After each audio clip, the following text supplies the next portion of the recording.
Welcome, dear friend, to this quiet corner of the evening where we gather stories like shadows and let them carry us gently into sleep.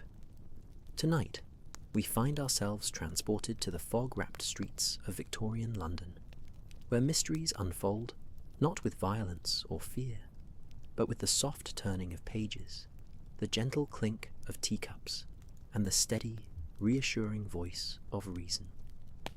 This is a story designed to slow your thoughts, to ease the weight of the day from your shoulders, and to guide you peacefully into dreams. Let the world outside fade away. Let your breathing deepen and slow, and know that there is nowhere you need to be, nothing you need to do, except rest here with me. Now, settle in, get comfortable, and breathe with me as we begin. The rain had been falling for 3 days without cease, a soft and persistent whisper against the windows of Baker Street, each droplet joining countless others in their journey down the glass, creating rivers of distorted light from the gas lamps below.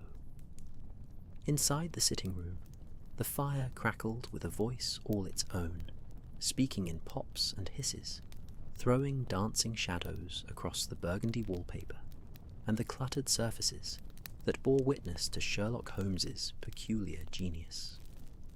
The air itself seemed thick with contemplation, heavy with the scent of pipe tobacco, old leather, and the faint mineral smell of rain-soaked stone drifting up from the street.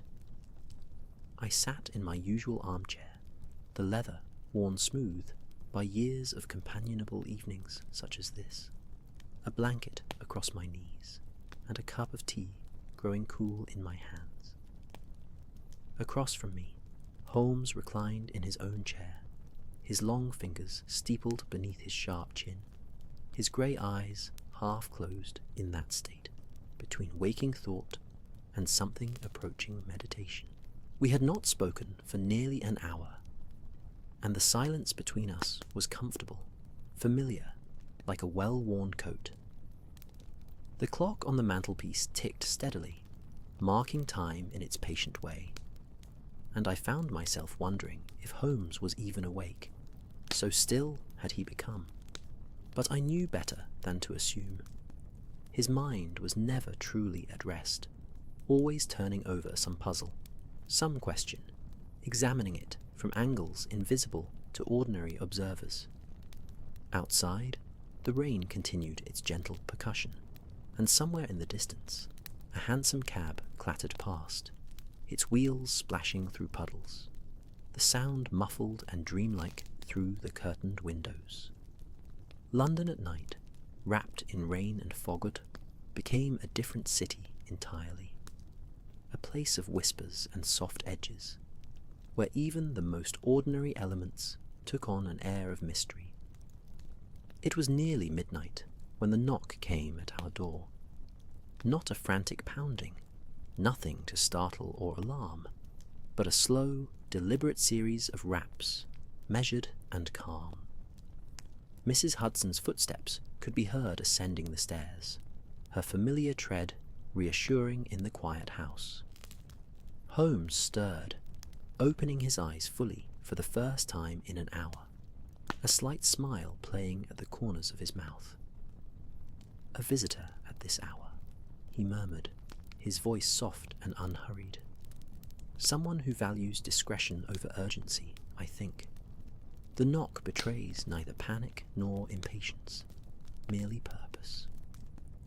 The door opened, and Mrs. Hudson appeared, her kindly face concerned but not distressed. "Mr. Holmes, Dr. Watson, there is a gentleman to see you. He apologizes for the late hour, but says the matter is of considerable delicacy. Shall I show him up?" "By all means, Mrs. Hudson," Holmes replied, unfolding himself from his chair with the grace of a cat stretching after a long rest. "And perhaps some fresh tea, if you would be so kind. I suspect our guest has travelled some distance through this inclement weather."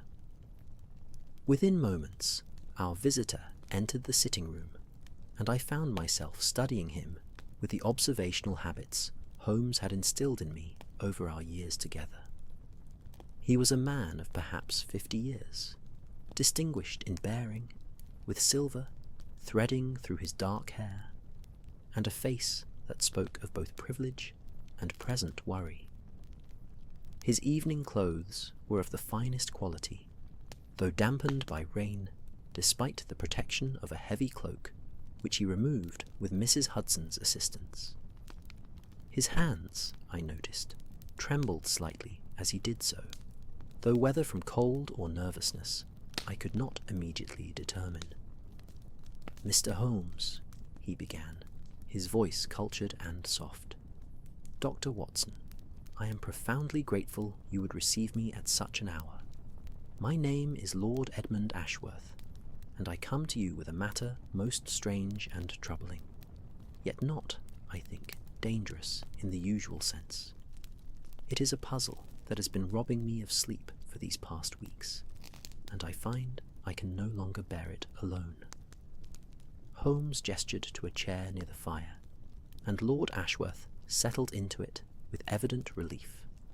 The flames illuminated his features, revealing lines of fatigue around his eyes, and a pallor that spoke of genuine distress. Mrs. Hudson appeared with a fresh pot of tea and additional cups, the aromatic steam rising in gentle curls as she poured. The simple ritual of tea seemed to calm our visitor, and he wrapped his hands around the warm cup as though drawing strength from it. "Tell us everything," Holmes said gently, settling back into his chair, his entire bearing one of patient attention. "Take your time. Leave nothing out, however insignificant it may seem. In matters such as these, it is often the smallest details that illuminate the whole." Lord Ashworth took a slow sip of his tea, gathering his thoughts, and when he spoke again, his voice had found a steadier rhythm. "The trouble concerns my cousin, the Duke of Westmore. Perhaps you know of him. He is a man of considerable standing, scholarly in his pursuits, with a particular passion for ancient history and archaeology. He maintains a magnificent estate in Northumberland, Westmore Hall, where he has lived quietly for many years, devoted to his studies and his excavations of the surrounding countryside, which is rich with Roman ruins." The rain intensified slightly, drumming a softer song against the windows, and I found myself leaning forward, drawn into the tale despite its calm delivery. "3 months ago," Lord Ashworth continued, "I received a letter from the Duke's personal physician, Dr. Thornbury, expressing concern over my cousin's health. Not physical illness, you understand, but something far stranger. The Duke had begun to sleepwalk." Holmes's eyes sharpened with interest, though his posture remained relaxed, encouraging. "Sleepwalking in itself is not uncommon, Lord Ashworth, though certainly worthy of medical attention. What made Dr. Thornbury's concern rise to the level of summoning you? The nature of the sleepwalking, Mr. Holmes." Lord Ashworth set down his teacup, his hands clasping together. "It is not the usual wandering of a restless sleeper. Every night, precisely at 2 o'clock in the morning, the Duke rises from his bed, still fast asleep, and walks through the manor house following the same route. He descends the main staircase, crosses the great hall, enters his library, and there he stands before a particular section of shelving for exactly 7 minutes, his hand outstretched as though reaching for something. Then he turns, retraces his steps perfectly, and returns to his bed, where he sleeps peacefully until morning, with no memory whatsoever of his nocturnal journey. The fire popped loudly, sending a small shower of sparks up the chimney, and the sound seemed to underscore the strangeness of the tale. Before you drift off to sleep, I wonder, dear listener, Where in the world are you hearing this story? And what hour marks your own quiet evening?" "Fascinating," Holmes murmured, his fingers drumming lightly on the arm of his chair. "And this occurs every night without fail. Has anyone attempted to wake him during these episodes, or to prevent his walking?" Dr. Thornbury advised against waking him suddenly, fearing shock to his system, Lord Ashworth replied. "As for prevention, locked doors and gentle guidance back to bed have all been tried, but the Duke becomes agitated when impeded, though still asleep, and seems driven by some compulsion to complete his journey. It is easier, Dr. Thornbury found, simply to follow at a discreet distance and ensure he comes to no harm." Watson refilled our guest's teacup, the gentle sound of liquid pouring a soothing counterpoint to the increasingly intriguing mystery. Outside, the rain had settled into a steady rhythm once more, patient and endless. "You said this began 3 months ago," Holmes observed. "Can you identify any event or change in the Duke's circumstances that might have precipitated this behavior? Any new addition to his household? Any discovery in his archaeological work? Any unusual correspondence or visitors?" Lord Ashworth considered this carefully, his brow furrowed in concentration. "Now that you mention it, yes. Approximately a week before the sleepwalking began, the Duke wrote to me in a state of considerable excitement. He had uncovered something during an excavation on his estate, a chamber beneath what had been presumed to be a simple storage cellar in the oldest wing of the manor. A Roman chamber, he believed, though peculiarly appointed. He spoke of symbols on the walls, of an altar of sorts, and of having found a curious artifact, though he did not describe it in detail, promising to show me when next I visited. "And did you visit?" Holmes asked, his tone remaining gentle, conversational, though I could sense the quickening of his intellectual interest. "I did, about 3 weeks after the sleepwalking began. The Duke seemed unchanged in his waking hours, cheerful and engaged with his work as always, though Dr. Thornbury had forbidden him from continuing his excavations until the sleep disturbance was resolved. When I asked to see the chamber he had discovered, my cousin grew evasive. He said he had sealed it again, that it was merely a storage room of little interest, nothing as significant as he had first thought. This was entirely unlike him, Mr. Holmes. The Duke has never been anything but forthcoming about his discoveries." The clock chimed the quarter hour, its gentle tones rippling through the warm room like water over stones, and I felt a pleasant heaviness settling into my limbs, the kind that comes with deep listening and the comfort of a fire on a rainy night.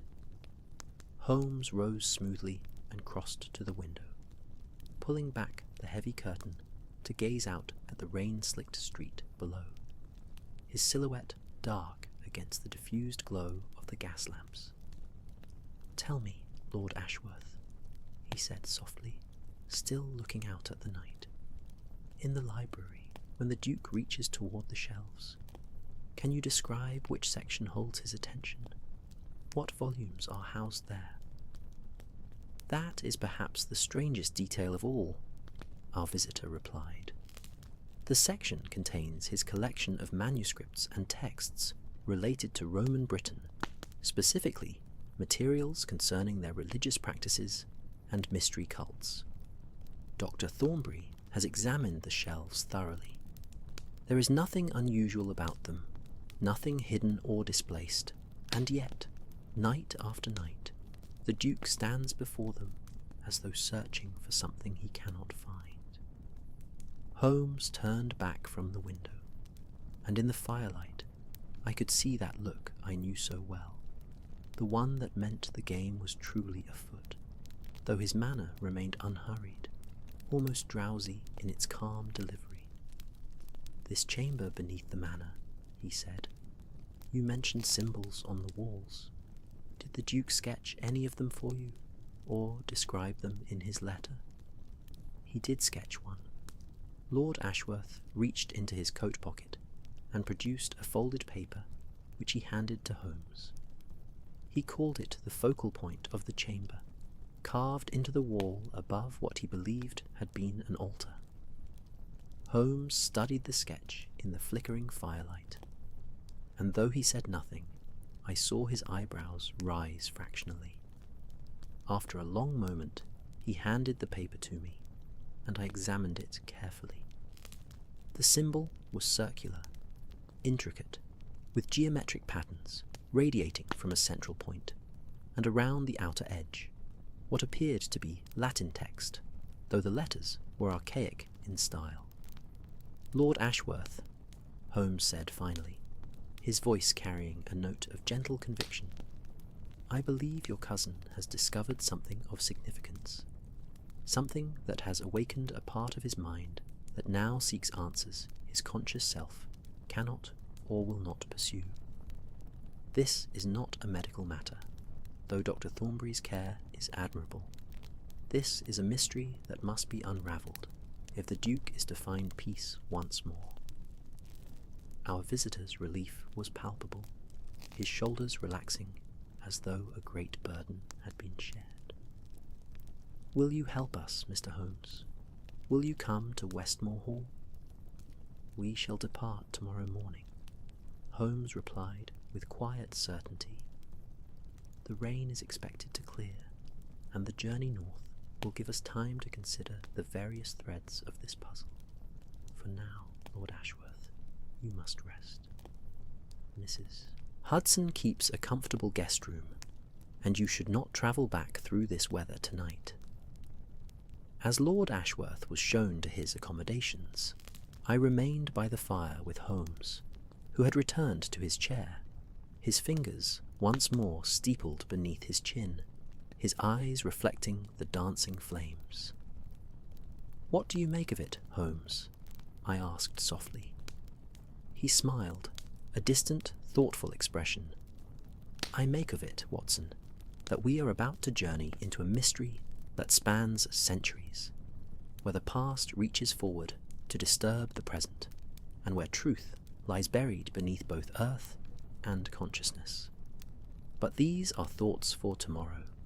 For now, the rain sings us toward rest, and even mysteries must wait their turn." The fire crackled its agreement, and the rain continued its gentle lullaby against the windows, endless and soothing, as the night deepened around us. Morning arrived with unexpected brightness, the storm having cleared during the night to reveal a sky washed clean and pale as porcelain. I woke to find Holmes already dressed, standing at the window of our sitting room with a telegram in his hand, his expression thoughtful as he watched the early risers of London beginning their day below. The city had that particular freshness that follows heavy rain, every surface gleaming, every colour somehow more vivid, as though the world itself had been renewed while we slept. "Ah, Watson," he said, without turning, having somehow sensed my presence in that uncanny way of his. "I have taken the liberty of arranging our departure for 9:30. Lord Ashworth has already breakfasted and gone ahead to make preparations at Westmore Hall. This telegram arrived an hour ago from Dr. Thornbury. The Duke's sleepwalking episode last night was identical to all the others, precise to the minute. Whatever compels him operates with the regularity of clockwork." I crossed to the breakfast table, where Mrs. Hudson had laid out a simple but satisfying meal. The coffee was hot and fragrant, its steam rising in lazy spirals, and I found myself grateful for the warmth and the routine comfort of morning ritual.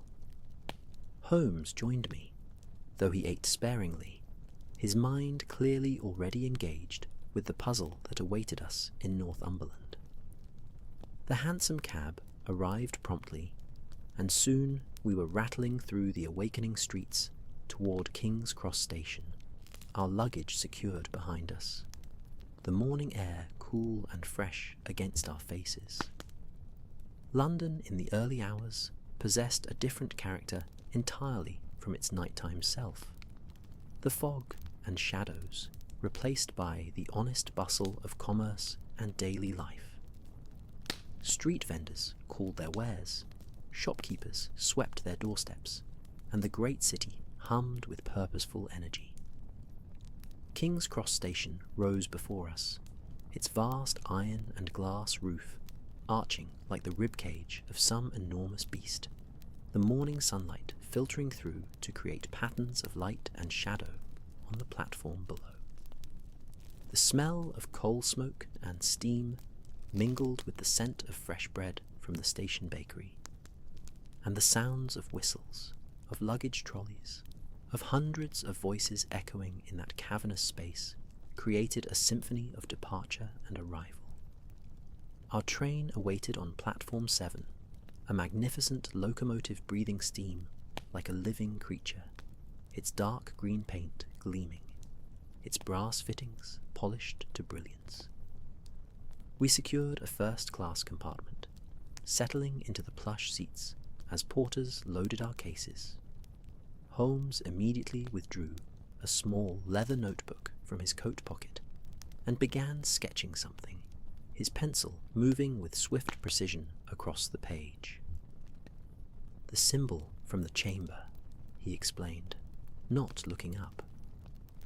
"There is something familiar about it, something I have encountered in my reading, though I cannot yet place it precisely. The radiating pattern suggests solar imagery, common in Roman religious iconography, but the text around the perimeter is unusual. If I recall correctly, it may be connected to one of the mystery cults that flourished in Roman Britain, practices that were kept secret even from most citizens of the empire." The whistle blew, sharp and clear, and with a great exhalation of steam and a slow, deliberate lurch, the train began to move.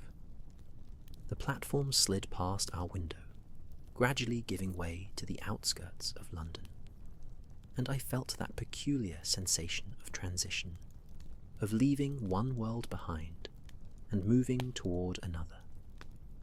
Holmes continued his sketching, pausing occasionally to consult a small reference book he had brought, while I turned my attention to the passing landscape. London's grip loosened slowly, the crowded buildings spacing themselves out, giving way to smaller towns and then to open countryside. Fields stretched green and gold beneath the pale sky, hedgerows marking ancient boundaries, and here and there church spires rose like fingers pointing toward heaven. The rhythmic clatter of the train wheels on the rails created a hypnotic pattern, a steady percussion that seemed to carry us not just north, but also somehow back in time, toward a place where past and present might intersect in unexpected ways. A steward appeared with a tea trolley, moving gracefully despite the swaying of the carriage, and we accepted cups of Earl Grey, the bergamot scent, delicate and soothing. Holmes set aside his notebook, carefully tucking the pencil into its spine, and turned his attention fully to the window. "Tell me, Watson," he said quietly, "what do you know of sleepwalking from your medical training? Is it possible for the condition to manifest with such precision, such exact routine?" I considered the question carefully, sipping my tea. Letting the warmth spread through me, somnambulism can indeed follow patterns, I replied, particularly if rooted in some deep anxiety or preoccupation. The mind, in sleep, sometimes attempts to resolve matters that trouble it during waking hours. However, such clockwork regularity is unusual. Most sleepwalkers vary in their timing and routes. The fact that the Duke performs the exact same actions at the exact same time each night suggests something more specific, more targeted in his unconscious mind. "Precisely my own thoughts," Holmes murmured. "This is not random wandering, but purposeful seeking." The question becomes, what is he seeking? And more intriguingly, why can he only seek it while asleep? The train passed through a small station without stopping, and I caught a glimpse of a station master standing at attention, his hand raised in salute as we thundered past. The countryside grew more rural, more remote, the fields giving way to moorland, the hedgerows to stone walls. Sheep dotted the hillsides like clouds fallen to earth, and the occasional farmhouse stood solitary against the rolling landscape, smoke rising from chimneys to dissipate in the clear air. We changed trains at York, the ancient city sprawling around its magnificent cathedral, and took a smaller local service that would carry us the final distance to the village nearest Westmore Hall. This train moved more slowly, stopping at tiny rural stations where single passengers would board or alight, where the station master might exchange a word with the conductor, where time itself seemed to move at a more measured pace. Holmes had fallen into a contemplative silence, his gaze distant, and I knew better than to interrupt. Outside, the landscape grew wilder still, the moors stretching away to distant horizons, punctuated by weathered outcroppings of stone and the occasional ruin of ancient settlements. This was border country, land that had seen Romans and Celts, Saxons and Vikings, each leaving their mark upon the earth and in the collective memory of the people who lived here. The afternoon sun was beginning its descent when we finally arrived at Westmore Station, little more than a platform and a small waiting room, surrounded by moorland that stretched in every direction. Lord Ashworth was there to meet us, looking considerably more rested than he had the previous night, and beside him stood a carriage drawn by two handsome grey horses, their breath visible in the cooling air. "Mr. Holmes, Dr. Watson, welcome to Northumberland," Lord Ashworth greeted us warmly. "The Duke is eager to see you, though I have not yet told him the true purpose of your visit. As far as he knows, you are visiting to discuss some antiquarian matters I thought might interest him. Dr. Thornbury has joined us at the Manor, and will brief you more thoroughly on the medical observations." We climbed into the carriage, the leather seats cold but comfortable, and set off along a narrow road that wound through the moorland. The air here was different from London, cleaner somehow, carrying the scent of heather and peat, of distance and ancient stone. The light had taken on that particular golden quality that precedes evening, painting everything in warm tones, making the landscape seem almost dreamlike.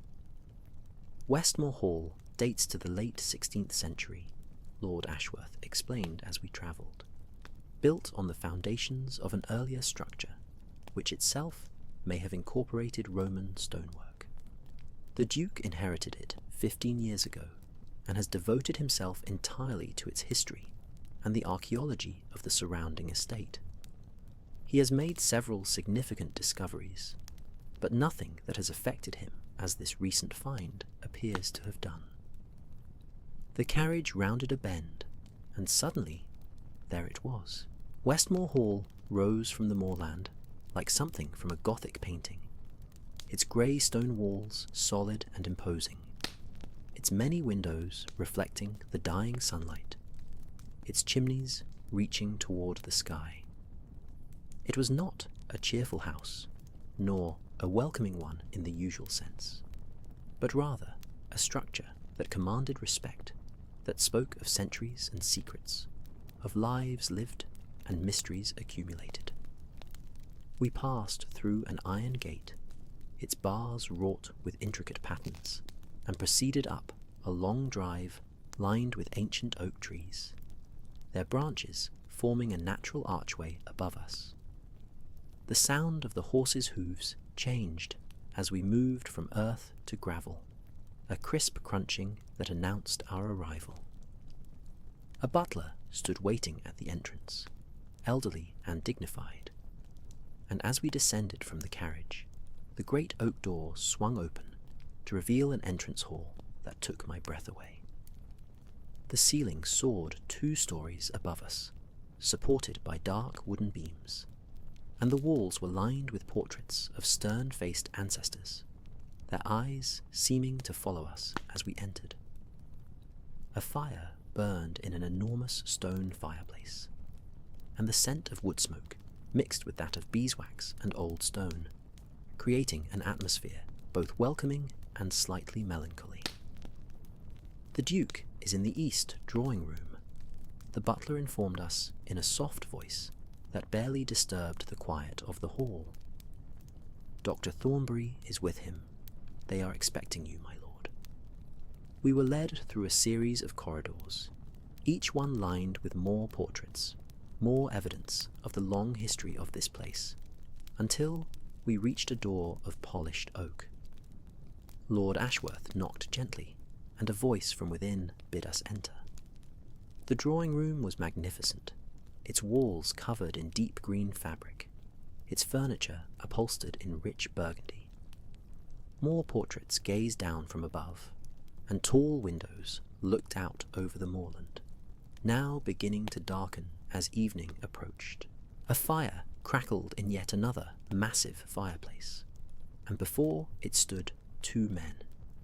The Duke of Westmore was immediately recognisable, bearing a strong family resemblance to Lord Ashworth, but taller, more angular, with dark hair silvered at the temples and eyes of a startling blue. He moved forward to greet us with genuine warmth, his handshake firm, his smile open and apparently untroubled. Beside him stood Dr. Thornbury, a man of middle years with the calm, assessing gaze of one accustomed to observing human nature in both health and illness. Mr. Holmes, Dr. Watson, what an unexpected pleasure, the Duke said, his voice cultured and enthusiastic. Edmund tells me you have some interest in Romano-British history. I confess, I am delighted to have someone with whom to discuss my excavations. It can be rather lonely, pursuing one's passions in such isolation. Tea was brought, served in delicate porcelain cups that seemed incongruously fragile in that massive room, and we settled into comfortable chairs arranged around the fire. The conversation flowed easily, the Duke speaking with knowledge and passion about his work, about the Roman occupation of Northumberland, about the various sites he had explored on his estate. He seemed, in every way, a perfectly rational, perfectly healthy man, showing no sign whatever of the nightly compulsion that had brought us here. And yet, as the last light faded from the windows, and the room grew dependent entirely on firelight and the soft glow of oil lamps, I caught Dr. Thornbury watching the Duke with an expression of deep concern, and I understood that what we saw before us was only part of the truth, that another version of this man would emerge when darkness fell completely, and the house settled into sleep. Holmes caught my eye across the room and gave the slightest nod, and I knew he had observed the same. The mystery was not in what we could see, but in what remained hidden, waiting for the deep hours of night to reveal itself.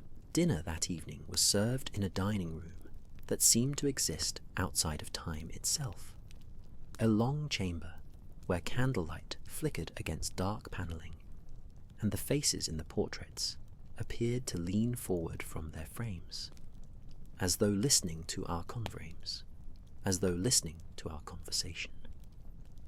The table could have seated 20 with ease, yet we were only 5, gathered at one end in an island of warmth and civilized discourse, while shadows pooled in the far corners of the room, patient and watchful.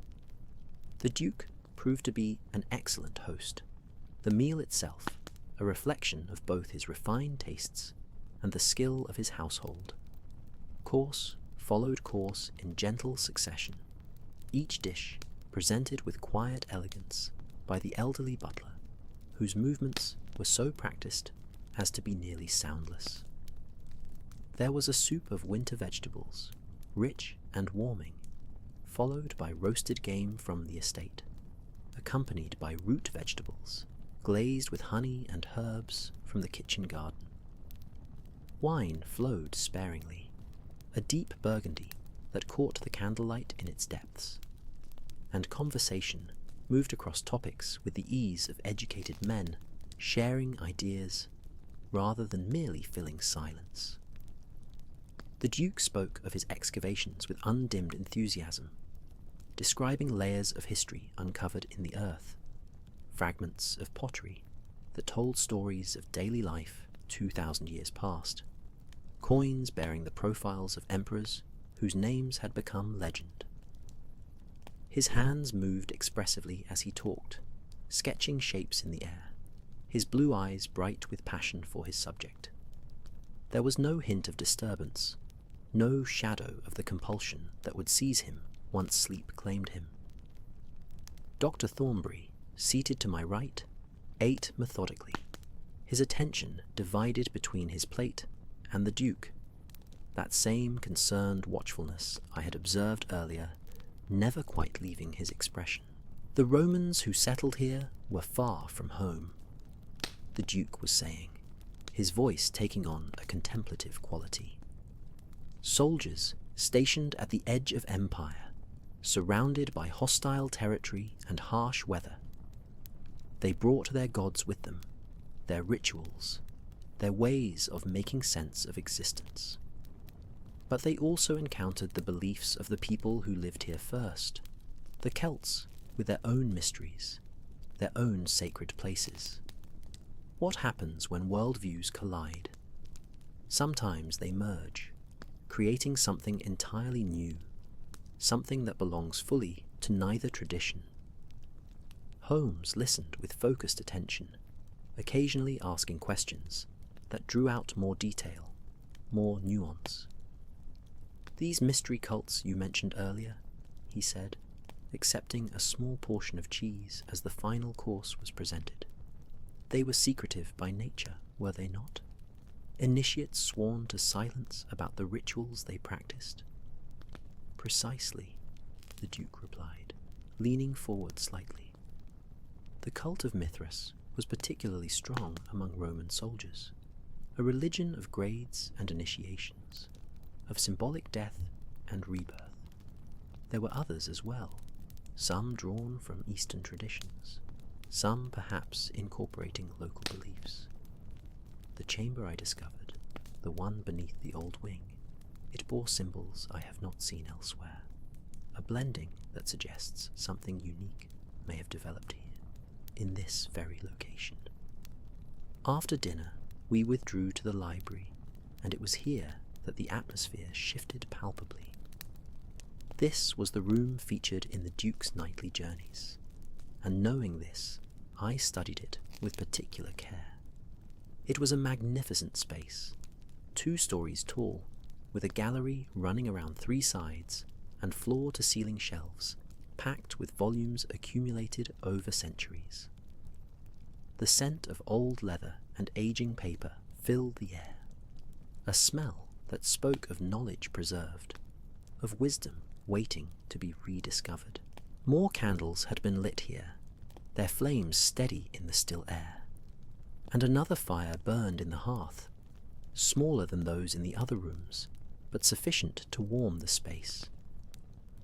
The Duke crossed immediately to a particular section of shelving on the ground floor near the eastern wall, and I saw Holmes's eyes sharpen with interest. "This is my collection of Romano-British materials," the Duke explained, running his hand along the spines with obvious affection.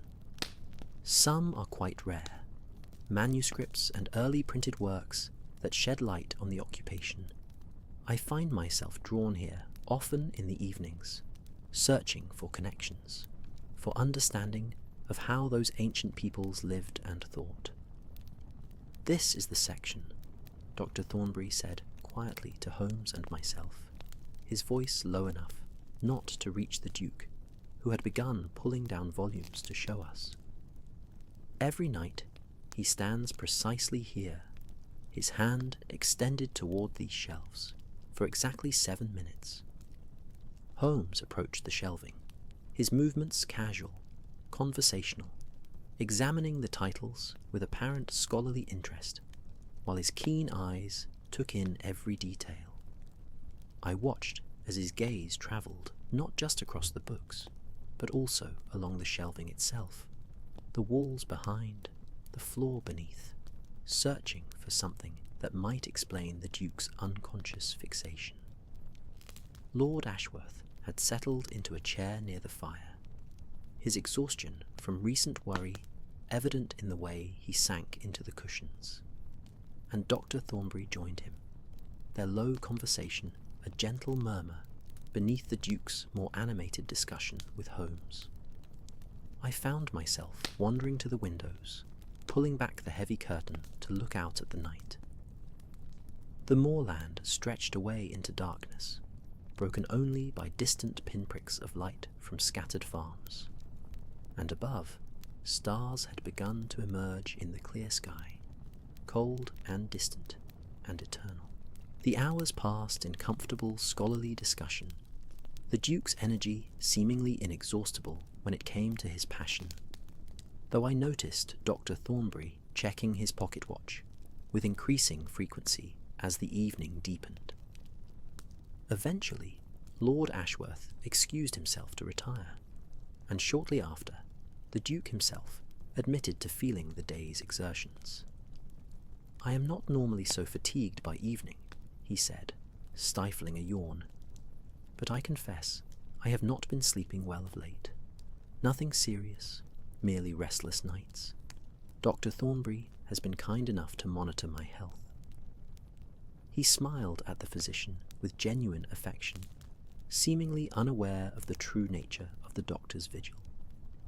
We all made our way upstairs, our candles casting wavering circles of light up the dark wooden staircase, creating a procession of shadow and illumination. The Duke's chambers were in the south wing, we were informed, while guest rooms had been prepared for Holmes and myself in the east wing, not far from Lord Ashworth's own accommodation. Dr. Thornbury, I learned, had been occupying a small sitting room adjacent to the Duke's bedroom, positioned to observe and intervene if necessary. My own room was comfortable, furnished with heavy dark pieces that matched the sombre elegance of the rest of the house, and dominated by a large four-poster bed hung with burgundy curtains. A fire had been laid in the grate, burning low but providing welcome warmth, and through the window I could see more of that vast moorland darkness, empty and somehow expectant. I had barely begun to prepare for bed when a soft knock came at my door. Opening it, I found Holmes in his dressing gown, his expression alert despite the late hour. "Come, Watson," he said quietly. "Dr. Thornbury has arranged for us to observe from a concealed position. The Duke retired 20 minutes ago and typically falls asleep quickly. If the pattern holds, we have perhaps an hour before his walking begins." We made our way silently through the darkened corridors, guided by the small lamp Holmes carried, its flame carefully shielded to cast minimal light. The house at night was a different entity entirely from its daytime self. all the shadows deeper, every creak and whisper of settling wood amplified in the silence. We passed through the gallery, where moonlight now streamed through the high windows, and descended the main staircase, our footsteps muffled by the thick carpet runner. Dr. Thornbury waited for us in the great hall, a tall clock ticking ponderously in the corner, marking time with patient inevitability. "I have positioned chairs in the music room," he whispered, pointing to a doorway that opened off the hall. "From there, we can observe without being seen. The Duke's route will bring him down those stairs, across this hall, and into the library beyond. Lord Ashworth is stationed upstairs near the Duke's door, to alert us when he begins to stir." We settled into our observation post, the music room dark save for the faint moonlight filtering through its windows, and waited. The silence was profound, broken only by that steady ticking of the hall clock and the occasional distant sound of the house settling around us. Minutes stretched, each one seeming longer than the last, and I found my eyes adjusting to the darkness, picking out shapes and details I had not noticed before. The clock struck 2 with a clear, melodious chime that seemed startlingly loud in the stillness, and almost immediately we heard it. Footsteps, measured and steady, descending the unseen staircase from the upper floor. My heart quickened, despite the lack of any apparent danger, anticipation tightening in my chest as the sound grew closer. The Duke appeared at the top of the main staircase, a ghostly figure in his white nightshirt, a candle held in one hand, though it was not lit. His eyes were open but vacant, looking at nothing, or perhaps at something only he could perceive, and his face held an expression I could not quite read, something between determination and longing. He descended the stairs with absolute confidence, never faltering, never rushing, his bare feet silent on the carpet. Across the hall he came, passing within 15 feet of where we sat concealed in darkness, and I held my breath, though I knew he could not see us in his altered state. There was something profoundly unsettling about watching a man move through the world while consciousness slept, something that spoke to the mysterious depths we all carry within us, hidden even from ourselves. He entered the library, and we heard, rather than saw him, cross to that particular section of shelving. Dr. Thornbury had positioned a small mirror at an angle that allowed us to see, dimly, the Duke's silhouette. He stood motionless before the books, his right hand extended, fingers spread as though touching something invisible, and the silence stretched around him like water around a stone. 7 minutes, Dr. Thornbury had said, and indeed, we waited through what felt like an eternity, but was measured precisely by that tireless clock in the hall. The Duke stood in perfect stillness, communing with something we could not perceive, seeking something he could not name while awake, and in that moment I felt we were witnesses to something deeply private, a soul's secret struggle made visible through the veil of sleep.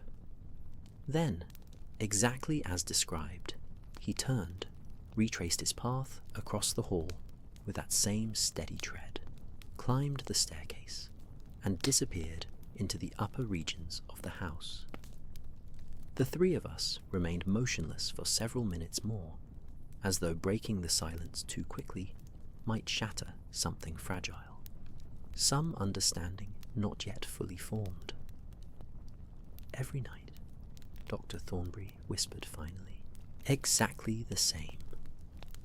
Holmes rose, crossing swiftly to the library, and I followed. He stood where the Duke had stood, examining the shelves with his candle held close, running his long fingers along the spines, pressing gently against the wood panelling behind. "There is nothing physically unusual here," he murmured. "The books are as they appear, the shelving solid. And yet, something calls to him, something he cannot consciously acknowledge, but that his sleeping mind seeks with absolute certainty. Watson, this grows more intriguing by the hour." The first pale fingers of dawn were just beginning to touch the moorland when I woke to find Holmes's bed empty, the covers thrown back as though he had risen in haste, or perhaps had risen in haste, or perhaps had never slept at all. I dressed quickly, splashing cold water from the basin on my face, to chase away the remnants of a restless night filled with dreams of ancient chambers and sleepwalking figures, and made my way downstairs, following an instinct that told me where I would find my friend. The library door stood ajar, and through it I could see Holmes kneeling on the floor before that significant section of shelving, his jacket discarded, his shirt sleeves rolled to the elbows, surrounded by books he had carefully removed and stacked in neat piles around him. The early morning light filtering through the tall windows was grey and cool, giving everything a silvery quality, and dust motes drifted lazily in the beams, disturbed by his movements. "Ah, Watson," he said, without looking up, his attention fixed on the back panel of the shelving he was examining with a magnifying glass. "Come, see this. The wood grain here does not match the surrounding panels. It is newer, perhaps a century newer, which, in a house of this age, suggests a repair or replacement. More significantly, when I tap here." He rapped his knuckles against the wood. "The sound is subtly hollow, different from the solid backing elsewhere." I knelt beside him, peering at the area he indicated. To my untrained eye, it appeared identical to the rest of the shelving, but I had learned long ago to trust Holmes's observations. "You believe there is a space behind the panel?" I asked. "I believe," Holmes replied, sitting back on his heels and wiping dust from his hands, "that at some point in the past, someone concealed something within this wall, something that may be connected to the chamber the Duke discovered beneath the manor. The question is whether the Duke himself is consciously aware of this, or whether his sleeping mind has intuited what his waking mind refuses to acknowledge." The sound of footsteps in the hall announced Dr. Thornbury's arrival, the physician looking tired but alert, carrying a tray with tea and toast. "I thought I heard movement down here," he said, setting the tray on a nearby table. "Have you discovered something, Mr. Holmes?" Holmes explained his findings as we accepted the welcome tea, the warmth of the cup pleasant against my palms in the cool morning air. Dr. Thornbury listened with growing interest, his medical mind clearly intrigued by the psychological implications of what Holmes was suggesting. If the Duke's unconscious mind is drawn to something hidden here, the doctor mused, something perhaps connected to whatever he found in that buried chamber, it raises fascinating questions about the nature of knowledge and awareness. Can we know something without consciously knowing it? Can the mind protect us from information it deems dangerous or disturbing by keeping it locked away, accessible only in sleep? Indeed, Holmes agreed, and it raises an equally pressing practical question. Should we open this panel and reveal what lies behind it? Or might doing so cause the Duke greater distress than his current nocturnal wanderings?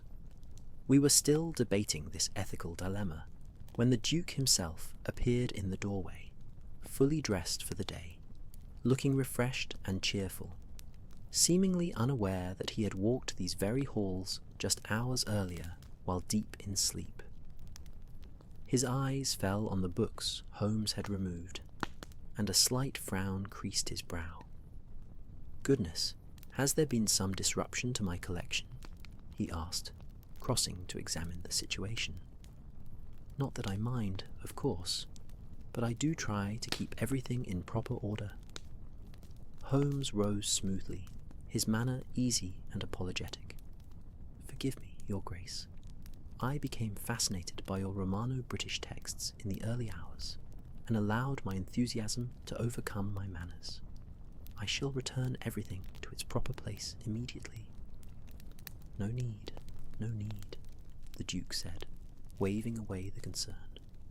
"I am delighted that someone shares my passion, though I confess I am somewhat particular about this section. Family tradition, you might say. These volumes were collected largely by my grandfather, who had his own obsession with Roman Britain." He ran his hand along the edge of the shelving with an unconscious gentleness that reminded me eerily of how his hand had extended toward this same spot during his nocturnal visit.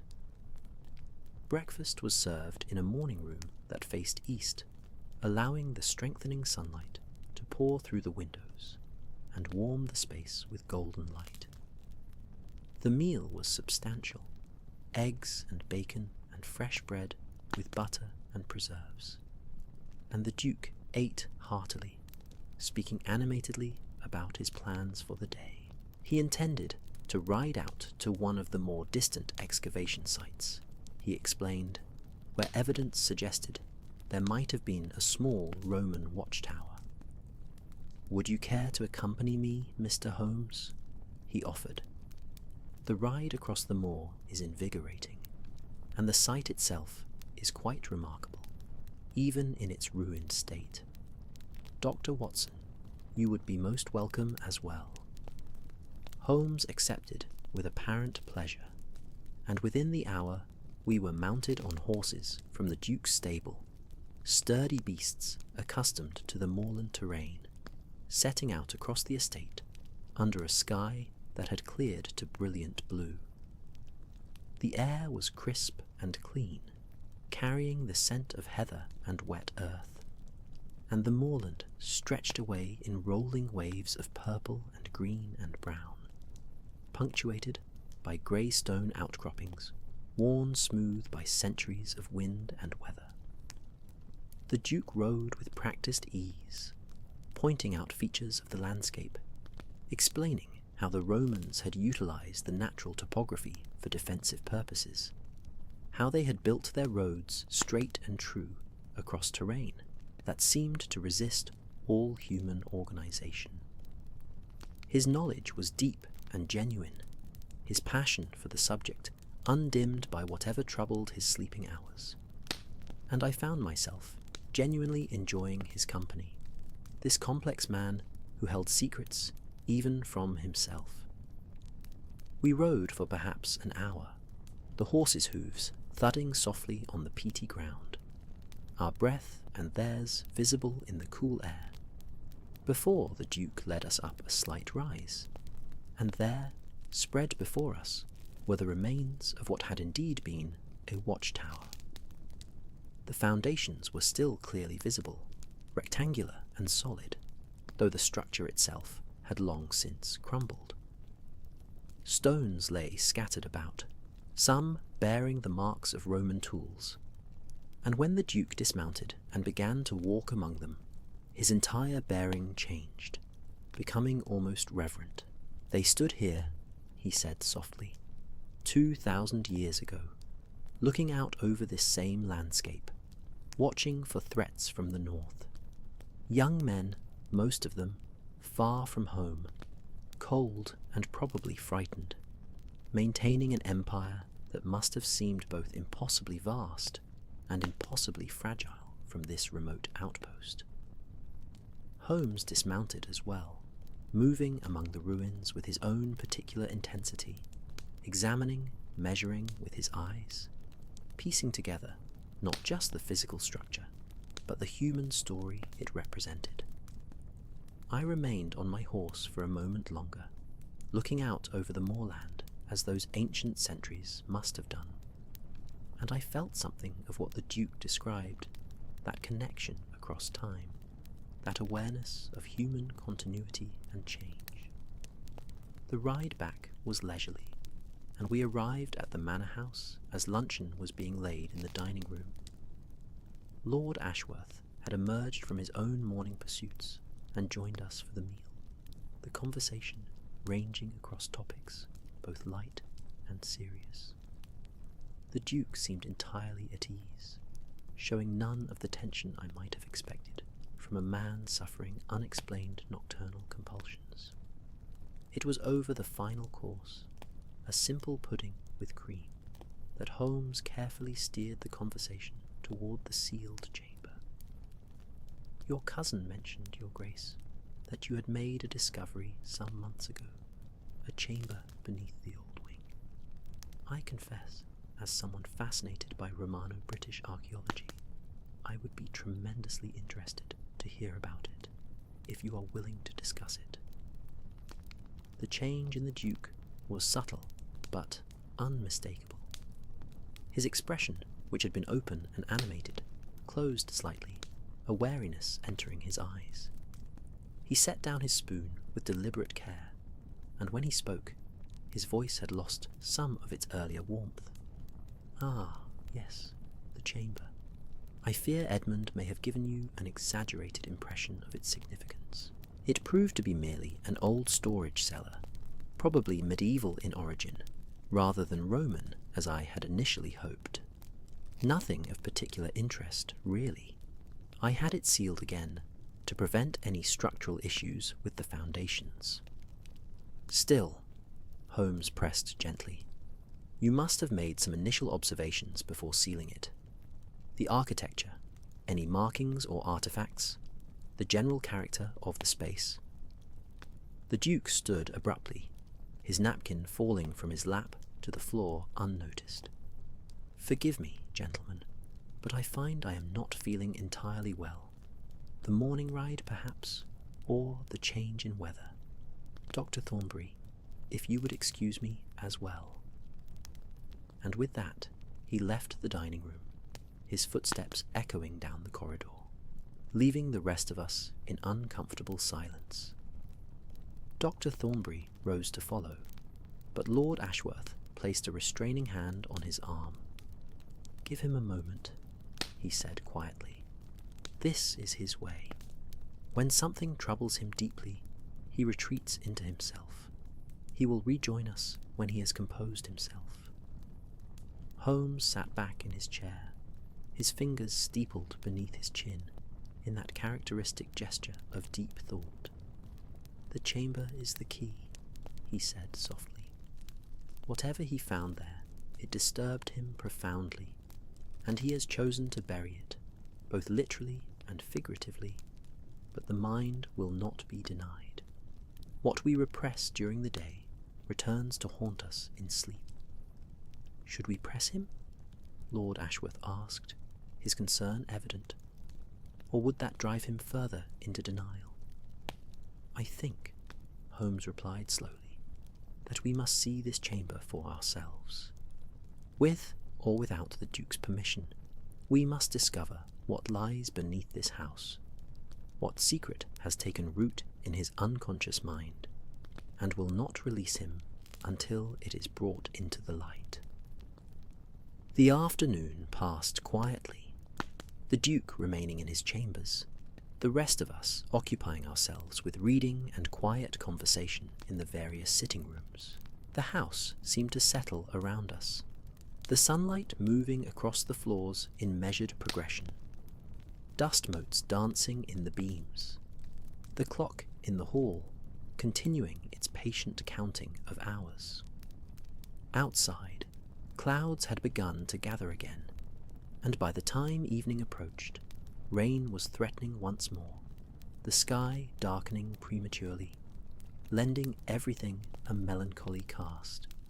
"Tonight," he said quietly, "after the house has settled, and the Duke has completed his walking, I propose we locate the entrance to this sealed chamber and examine it for ourselves.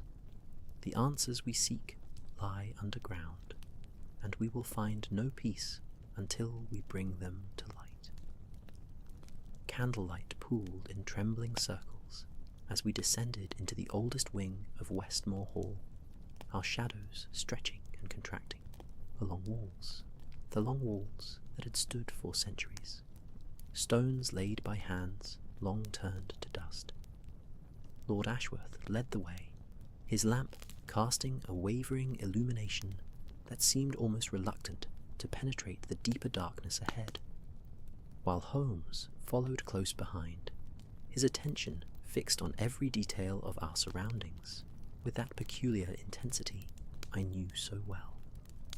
Dr. Thornbury brought up the rear, his medical bag carried despite the improbability of its usefulness in what we were about to undertake. But a physician's instinct runs deep, I supposed, and comfort lies in familiar preparations.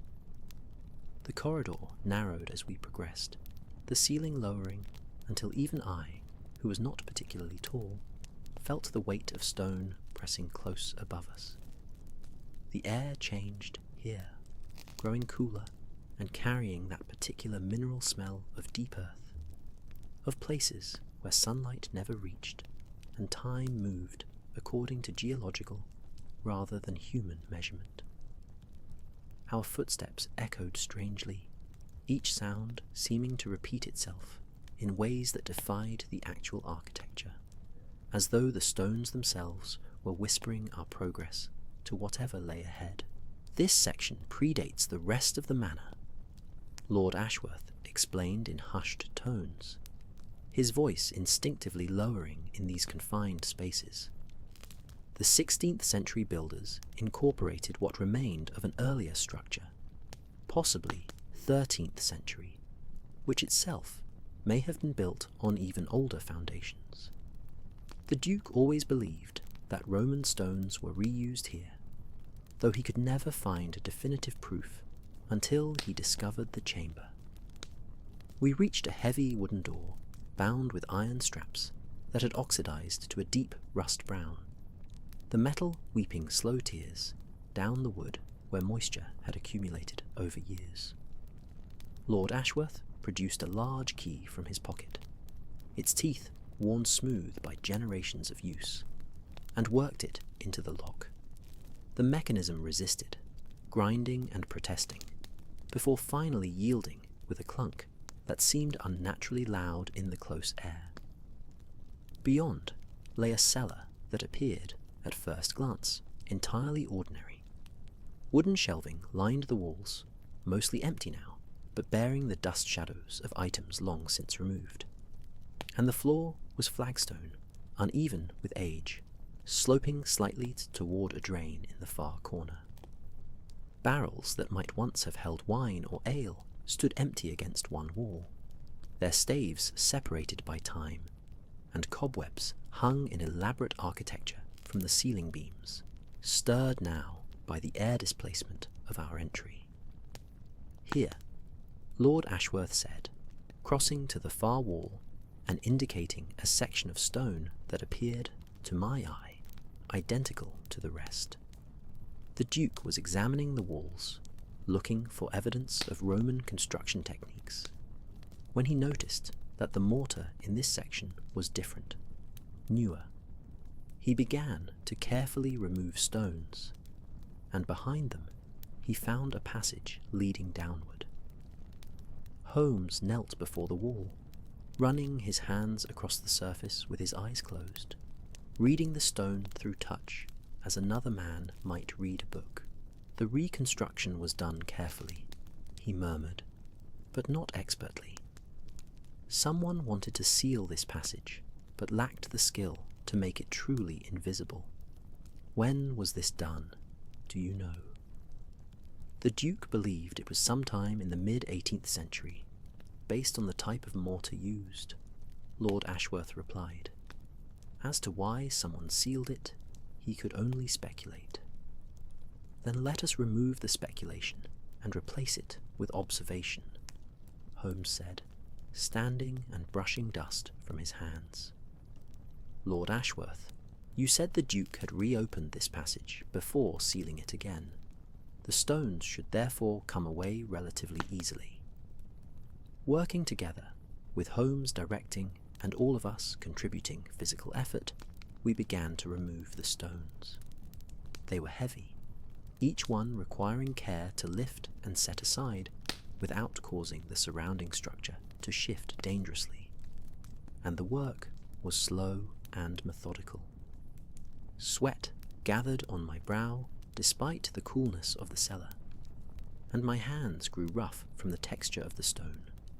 But gradually an opening emerged, a darkness beyond darkness, a void that seemed to swallow our lamplight rather than be illuminated by it. Holmes leaned through the gap we had created, holding his lamp forward, and I heard his breath catch slightly. "Stairs," he announced, leading down at a steep angle.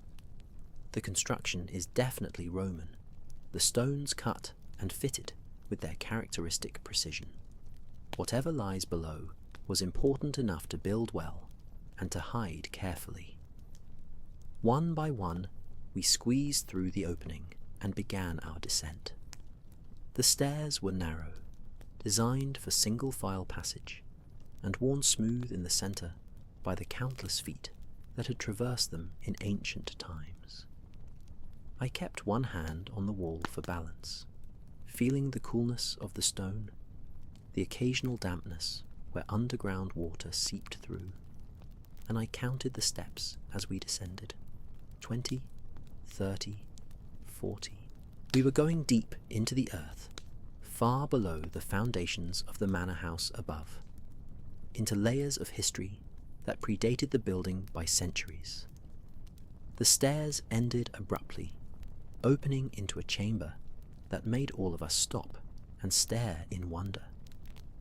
It was perhaps 20 feet square, the walls lined with dressed stone blocks fitted so precisely that no mortar had been necessary, and the ceiling vaulted in a style that was unmistakably Roman, yet incorporated elements I could not readily identify.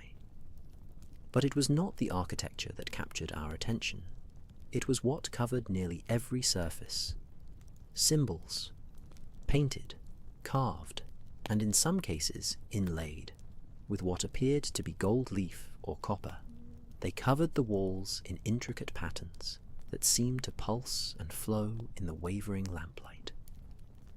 Circular designs radiated from central points, geometric patterns interlocked with organic shapes that might have represented vines or serpents, or perhaps the eternal flow of water. There were Latin inscriptions too, running in bands around the chamber at various heights. The letters formed in that distinctive Roman style that was at once elegant and austere. "Dear God," Dr. Thornbury whispered, and his voice held not fear, but awe. "I have never seen anything like this." Holmes moved slowly around the perimeter, his lamp held close to the walls, his expression rapt. "This was a temple," he said softly, "or more precisely, a mystery cult sanctuary. The symbols indicate syncretism, a blending of Roman religious practice with indigenous Celtic traditions, and possibly Eastern mystery religions as well. Sol Invictus, the unconquered sun, here in this central position, but surrounded by lunar imagery as well, suggesting a balance of opposites, a reconciliation of dualities. Against the far wall stood what could only be described as an altar, a single block of stone raised on a platform, its surface worn smooth, but still bearing faint traces of carved decoration. Behind it, dominating the wall, was the symbol the Duke had sketched, the one Lord Ashworth had shown us in Baker Street. Seeing it now in its original context, full-sized and surrounded by its complementary designs, I understood why it had affected the Duke so profoundly. It was beautiful, certainly, intricate, and carefully executed, but it was also somehow unsettling, suggesting depths of meaning and purpose that remained just beyond the reach of comprehension. The inscription around the perimeter of the central symbol, Holmes was saying, moving his lamp to illuminate the Latin text more clearly. It is a dedication, but the language is unusual, incorporating terms that do not appear in standard Roman religious texts. Listen, to the guardian of hidden knowledge, to the keeper of the threshold between sleep and waking, between known and unknown, we who seek wisdom in darkness offer this sacred space. A sound made us all turn sharply, hearts suddenly racing, but it was only a stone settling somewhere in the darkness beyond our lamplight, the ancient structure adjusting to our presence after long solitude. The moment of alarm passed, but it had broken the spell of wonder, reminding us that we stood far underground in a place that had been deliberately hidden, and the weight of earth above us suddenly seemed very present. "There is more," Holmes said, crossing to a corner of the chamber, where a smaller alcove had been carved into the wall. Within it sat a wooden box, simply made, but surprisingly well preserved, given the dampness of the chamber. He lifted it carefully, bringing it to the altar where the light was better, and opened the lid. Inside, wrapped in cloth that crumbled at the slightest touch, revealing its great age, was a book.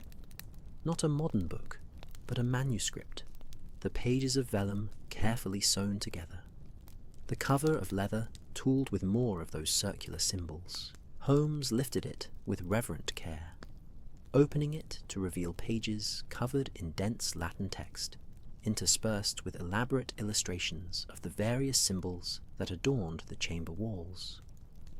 "A ritual text," he breathed, his eyes scanning the pages rapidly.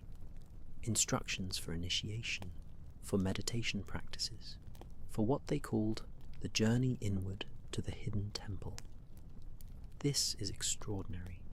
This is a record of actual practices, not just theological speculation. The Duke must have read this, must have understood that he was holding evidence of a functional mystery cult that operated here for perhaps decades or even centuries. But why seal the chamber again? Dr. Thornbury asked. If this is such a significant discovery, why hide it away? Holmes continued turning pages, his expression growing more thoughtful, until he stopped at a particular passage. "Here," he said, angling the book so we could see. This section describes what they called the ritual of threshold walking, a practice where initiates would enter a trance state, neither fully asleep nor awake, and in that state seek answers to questions that troubled them, seek connection with what they called the hidden wisdom. It required training, preparation, specific mental disciplines to achieve safely. Understanding dawned on me suddenly.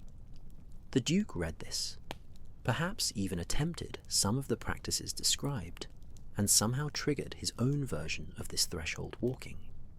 But without the training or preparation the text describes as necessary. His unconscious mind is trying to complete a ritual he began without understanding its full implications. "Precisely, Watson," Holmes said, closing the book carefully. He awakened something in himself, and now it will not rest. Every night he walks to the library, to the place where I suspect he hid this very book after bringing it up from the chamber, his sleeping mind seeking to complete what his waking mind abandoned in fear or confusion. Lord Ashworth sank down onto the edge of the altar platform, his face pale in the lamplight. Then how do we help him? How do we end this cycle?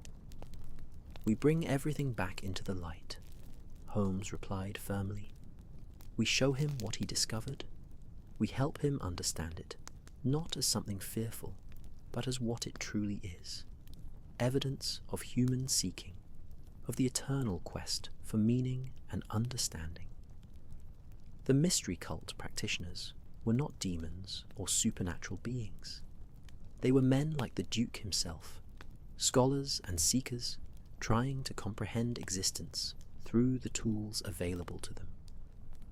We remained in the chamber for some time longer, documenting what we could, Holmes making careful sketches of the primary symbols and copying portions of the Latin text into his notebook. The air felt different now, less oppressive, as though our presence and our understanding had somehow gentled the space, making it less a place of secrets, and more simply a room where people had once gathered with sincere, if misguided, hope. The ascent from the chamber seemed shorter than our descent, or perhaps we had simply grown accustomed to the darkness and the close walls. We replaced the stones in the cellar wall, but did not seal them permanently, leaving them loose enough to be removed again easily, and made our way back through the narrow corridors to the inhabited sections of the manor house. The clock in the great hall was striking 4 as we emerged, the sound clear and prosaic after the timeless depths we had explored. Dawn was perhaps an hour away, and exhaustion pulled at me suddenly, the long day and night catching up with my body, even as my mind remained alert with all we had discovered. "We rest now," Holmes said, reading my fatigue accurately. "Tomorrow, when the Duke is refreshed and we have had time to order our thoughts, we will show him what we have found and help him understand it. The mystery is solved, Watson. Now comes the more delicate work of healing." Sleep, when it finally came, brought dreams of spiraling symbols and Latin whispers, of stone chambers that breathed with their own rhythm, and I woke with a start to find bright morning sunlight streaming through my window, the cheerful call of birds outside providing a jarring contrast to the subontrast to the subterranean mysteries that still occupied my thoughts. The house around me hummed with the ordinary sounds of morning activity, servants moving through corridors, the distant clatter of breakfast preparations, and somewhere a door closing with gentle finality. I rose and dressed slowly, my body stiff from the night's exertions, and found myself wondering how one begins a conversation that might fundamentally alter another person's understanding of their own mind. Holmes was already at breakfast when I descended, looking surprisingly refreshed despite our abbreviated sleep, and the Duke sat across from him, the two engaged in what appeared to be easy conversation about some point of Roman military strategy. The Duke's colour was good, his manner relaxed, and watching him spread marmalade on his toast with steady hands, I marvelled again at the human capacity for compartmentalization, at how the conscious mind could function with apparent normality, while the unconscious carried burdens too heavy to acknowledge. Lord Ashworth joined us shortly, followed by Dr. Thornbury, and we settled into the comfortable rhythm of a country house breakfast. Plates passed, coffee poured, the morning newspapers rustled, though we were too far from London for truly current news. The Duke spoke of his plans for the day, mentioning some correspondence that required attention, and it struck me that he had no awareness that this day might prove transformative, that the careful order of his life was about to be disrupted in ways both necessary and potentially healing. Holmes caught my eye across the table and gave the slightest nod, a signal I had learned to read over our years of partnership. The time had come. We could not delay further, could not leave the Duke trapped in his nocturnal wandering when we now held the key to his release. And yet, watching him butter another piece of toast, completely at ease in his own dining room, I felt a wave of protective concern. How does one tell a man that his mind has been harbouring secrets from itself, that his sleeping hours have been devoted to a quest his waking self refused to acknowledge? "Your Grace," Holmes began, his tone gentle but firm enough to command attention. "There is a matter we must discuss with you, one that touches on your health and well-being. Dr. Thornbury has been monitoring a condition that manifests during your sleeping hours, and last night, with Lord Ashworth's assistance, we undertook an investigation that we believe has revealed the source of your disturbance." The Duke set down his knife carefully, his expression shifting from relaxed contentment to guarded concern. "A condition? I am not aware of any health issues beyond the usual minor complaints of a man my age. Dr. Thornbury, what is Mr. Holmes referring to?" Dr. Thornbury leaned forward, his physician's manner combining honesty with compassion. "Your Grace, for the past 3 months, you have been walking in your sleep. Every night, at precisely 2 o'clock, you rise from your bed and make your way to the library, where you stand before a particular section of shelving for exactly 7 minutes before returning to your chambers. You have no memory of these episodes upon waking, which is characteristic of somnambulism, but the regularity and specificity of your actions suggest they are not random wanderings, but rather purposeful seeking." The colour drained from the Duke's face, and his hands gripped the edge of the table as though needing to anchor himself. "Sleepwalking? Every night? But I have no memory of this. How can this be happening without my awareness?" "That is the nature of the condition," Dr. Thornbury replied gently. "The body moves, follows patterns, but the conscious mind remains asleep, unaware. In most cases, sleepwalking is harmless if the environment is made safe, but in your case, we believe the behaviour is connected to a discovery you made, one that disturbed you deeply enough that your conscious mind chose to bury it, but your unconscious mind continues to grapple with." The Duke turned to Lord Ashworth, a note of betrayal entering his expression. "You knew about this. You have been watching me in my sleep." "Only out of concern for your well-being, cousin," Lord Ashworth said softly. "I summoned Mr. Holmes because I feared for you, because I could see that something was troubling you, even if you would not speak of it directly. Please, hear what he has discovered." Holmes rose from the table, crossing to the window, where he stood with his back to the light, his face shadowed, but his voice clear and steady. "3 months ago, you discovered a chamber beneath this house, a Roman sanctuary devoted to what scholars call a mystery cult. You explored it, you read the texts you found there, and something in those texts either frightened or fascinated you so profoundly that you sealed the chamber again and tried to forget what you had seen. But the mind, Your Grace, cannot be commanded to forget. What we repress by day returns to haunt us in dreams, and, in your case, in sleepwalking."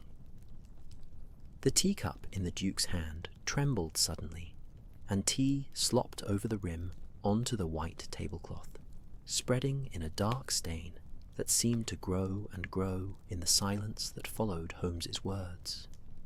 He set the cup down with a click that sounded unnaturally loud, and when he spoke, his voice had dropped to barely above a whisper.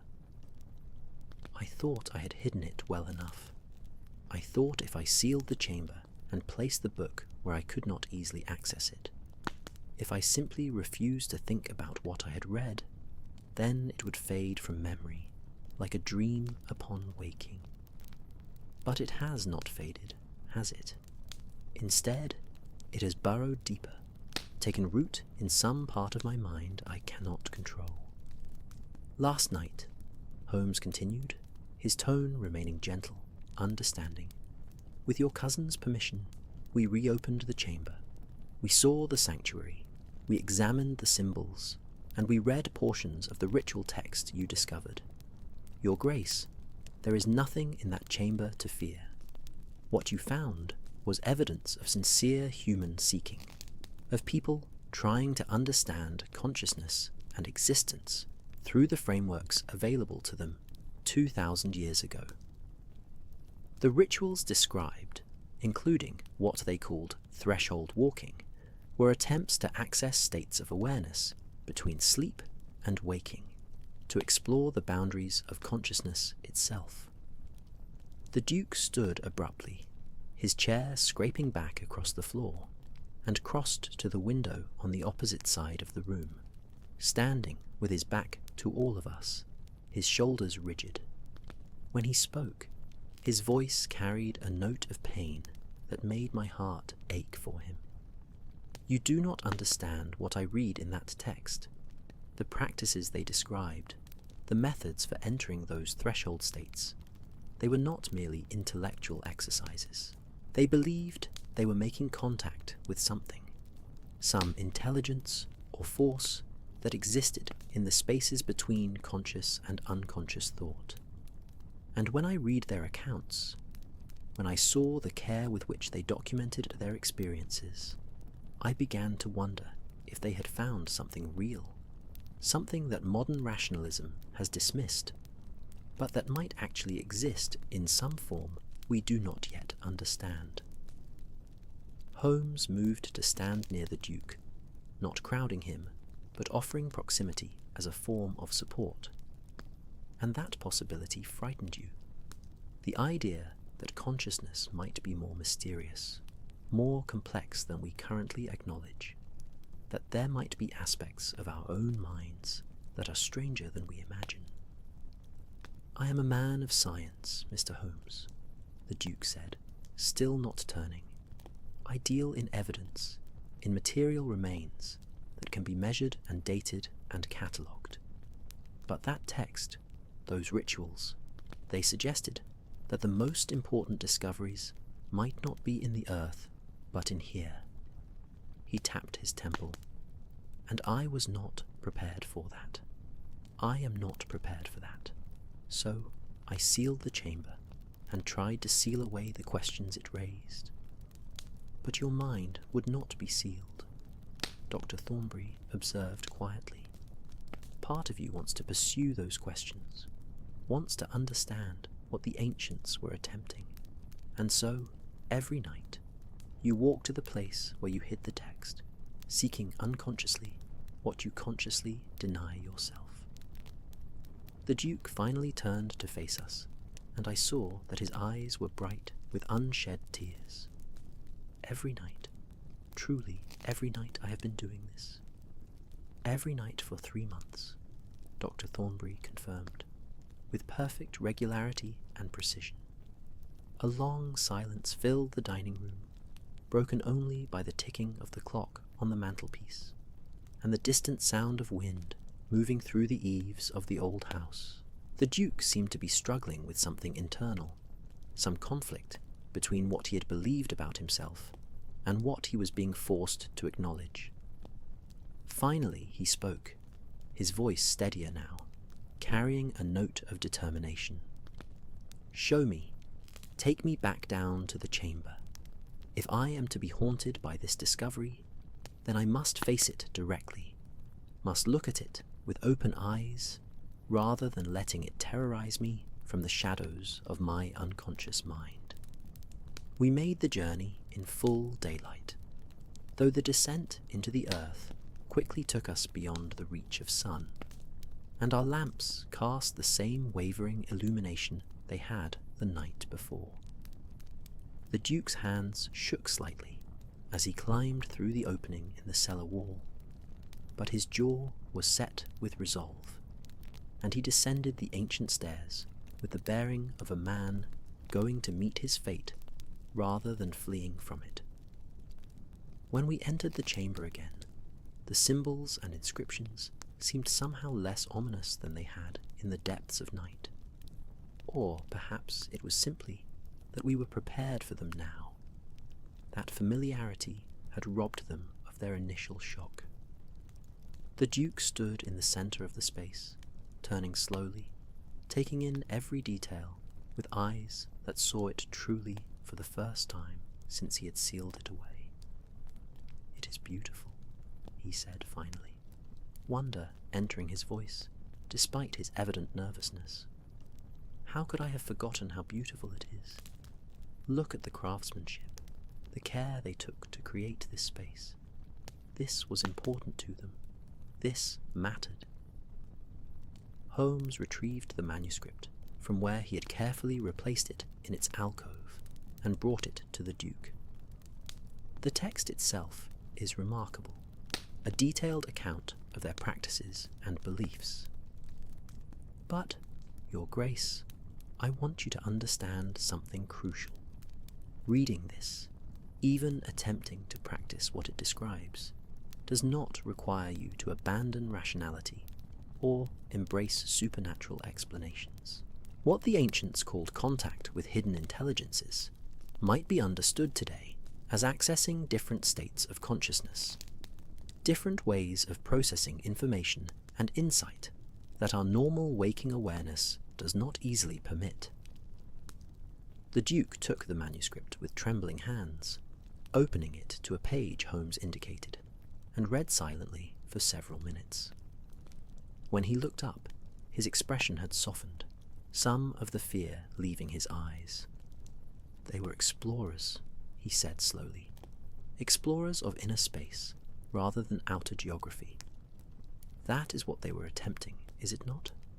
To map consciousness itself, to discover what we are capable of when we learn to access different states of awareness." "Precisely," Holmes confirmed. "And there is nothing in that pursuit that contradicts modern scientific inquiry. Indeed, there are researchers even now beginning to study consciousness more systematically, to explore meditation and trance states using rigorous methods. What you discovered here is simply an earlier attempt at the same human project of self-understanding." The Duke closed the manuscript carefully, holding it against his chest, almost protectively. "Then I have been fleeing from nothing more frightening than my own curiosity, my own desire to understand consciousness more deeply. How foolish I have been to let fear drive me underground, both literally and figuratively." "Not foolish," Dr. Thornbury said kindly. "Human. We all encounter moments when new knowledge challenges our fundamental assumptions about reality, and it is natural to retreat, to need time to integrate what we have learned.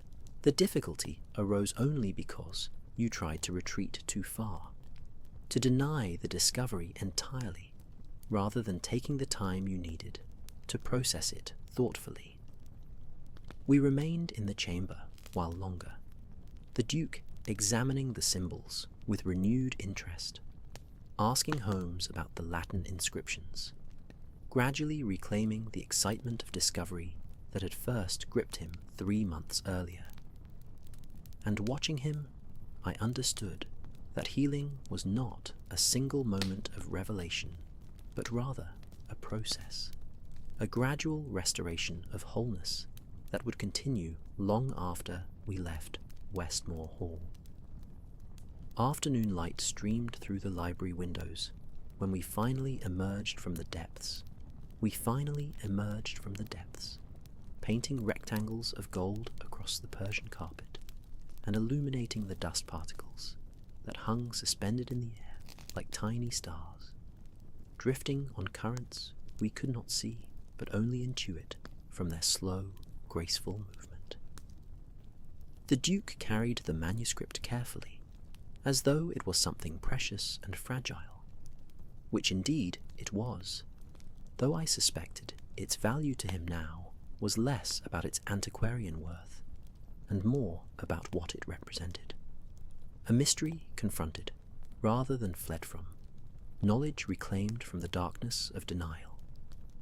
He crossed directly to that section of shelving where his sleeping self had stood night after night, seeking what his waking mind had hidden. And now, in full consciousness, he reached behind a row of volumes and withdrew a small wooden box I had not noticed during our previous examinations. The box was simple, unadorned, the kind one might use for storing letters or personal trinkets.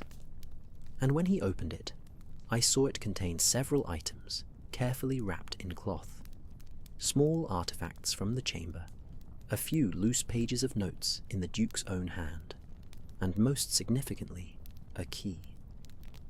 I removed these before sealing the chamber, he explained, his voice quiet but steady.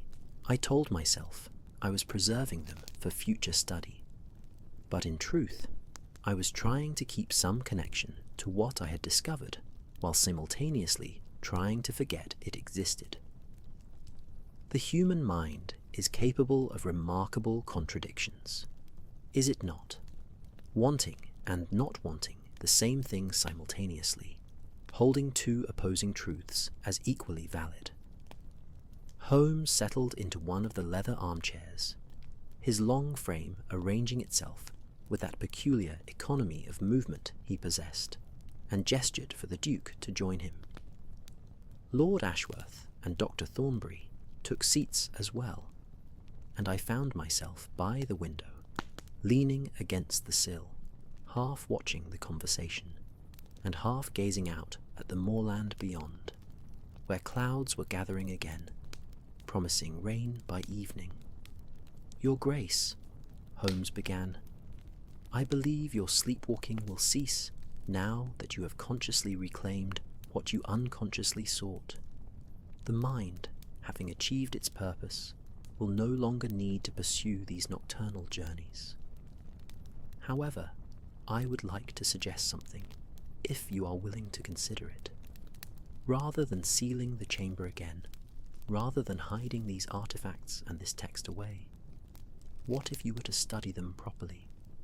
What if you were to approach this discovery not as something fearful, but as a legitimate scholarly pursuit?"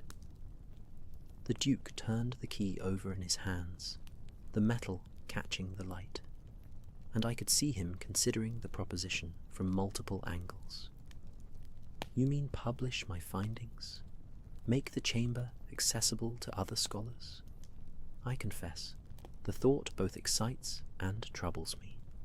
What I found down there challenges certain assumptions about Roman Britain, about the nature of religious practice in the provinces, about how far these mystery cults penetrated into the empire's remote regions. "Challenge is the mechanism by which knowledge advances," Holmes observed.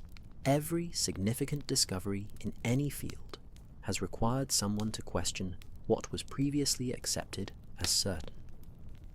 Your findings here could contribute meaningfully to our understanding of Romano-British culture and religious syncretism. More than that, it could help us understand how humans across different eras have grappled with consciousness, with the mysteries of subjective experience." Dr. Thornbury leaned forward, his medical training evident in how he framed his contribution. "From a perspective of mental health, Your Grace, I believe there would be significant value in transforming this from something that haunts you into something you actively engage with. Avoidance feeds anxiety, while purposeful engagement reduces it. If you were to make this your primary scholarly project, to immerse yourself in understanding the chamber and its contents thoroughly and systematically, you would be taking control of what has been controlling you." A sudden gust of wind rattled the windows, making us all glance toward them reflexively. And when we turned back, the Duke was smiling, a genuine expression of relief and something approaching joy. "You are right, of course. All of you are right. I have been behaving like a child frightened of shadows in the nursery. when what I should have been doing is lighting more candles to see clearly what cast those shadows in the first place. Very well, I shall dedicate myself to a thorough study of the chamber and the manuscript. I shall document everything properly, prepare a scholarly paper, perhaps even invite colleagues to examine the site and offer their interpretations. The transformation in him was remarkable, the tension that had marked his posture for days visibly draining away, his shoulders relaxing, his breathing deepening. Lord Ashworth rose and crossed to his cousin, placing a hand on his shoulder in a gesture of support and affection that needed no words to communicate its meaning. "There is one more thing I think we should do," Holmes said, rising from his chair and approaching the bookshelf. "Your sleeping self came here night after night, reaching for something. Now that we know what that something was, I believe there is value in a symbolic act of completion. Your Grace, would you place the manuscript here, on this shelf, openly visible rather than hidden? Let it occupy the space your unconscious mind kept seeking, so that your conscious and unconscious selves are finally aligned in purpose." The Duke stood, holding the ancient text with both hands, and slowly, deliberately, he placed it on the shelf at eye level, positioning it so that its spine was clearly visible, no longer concealed behind other volumes or hidden away in boxes. The gesture was simple, taking only moments, but the significance of it filled the room like a change in atmospheric pressure, and I found myself releasing a breath I had not realized I was holding. "There," the Duke said softly. "No more hiding, no more denial. The mystery is acknowledged, and the work of understanding it begins properly." Tea was brought then, the arrival of the service providing a welcome moment of ordinary domestic ritual after the intensity of the morning's revelations. The Duke himself poured, his hands now steady, and as we settled into comfortable conversation about the practical aspects of studying the chamber, about which scholars might be consulted, about how best to preserve the delicate manuscript pages, I marvelled at how quickly the human spirit can rebound, once freed from the weight of unacknowledged burden. The afternoon passed in this pleasant manner, the earlier tension completely dissolved, replaced by an atmosphere of collaborative excitement as the Duke sketched plans for his research, and Holmes offered suggestions drawn from his own diverse knowledge of obscure historical matters. Lord Ashworth's relief was palpable, and even Dr. Thornbury, who had carried the weight of medical responsibility for the Duke's well-being, seemed younger, lighter, freed from worry. Evening arrived with the promised rain, gentle at first, but gradually intensifying until it drummed steadily against the windows, creating that particular cozy atmosphere that transforms a house into a refuge, a shelter from the elements where civilized conversation and warm fires stand against the wildness of the natural world.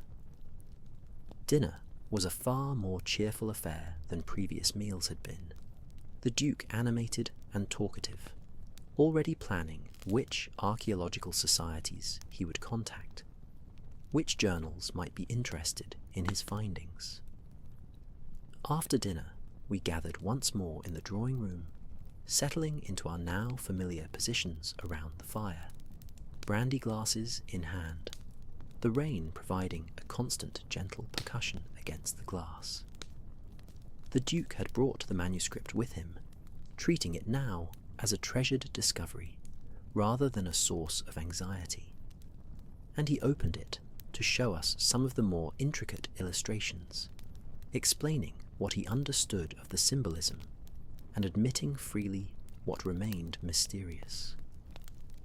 The section on threshold walking is particularly fascinating. he said, turning to a page covered in both text and diagrams. They describe it as a state between sleep and waking, achieved through specific breathing patterns, through meditation on particular symbols, through what they called the loosening of the daymind's grip. Their goal was not to lose consciousness, but to expand it, to access information and insights that normal waking awareness filters out. In some ways, it anticipates modern psychological theories about the unconscious mind. Holmes examined the page with interest, his finger tracing the Latin text, and they believed that in this threshold state, they could pose questions and receive answers, not from external deities, but from what they called the hidden teacher within.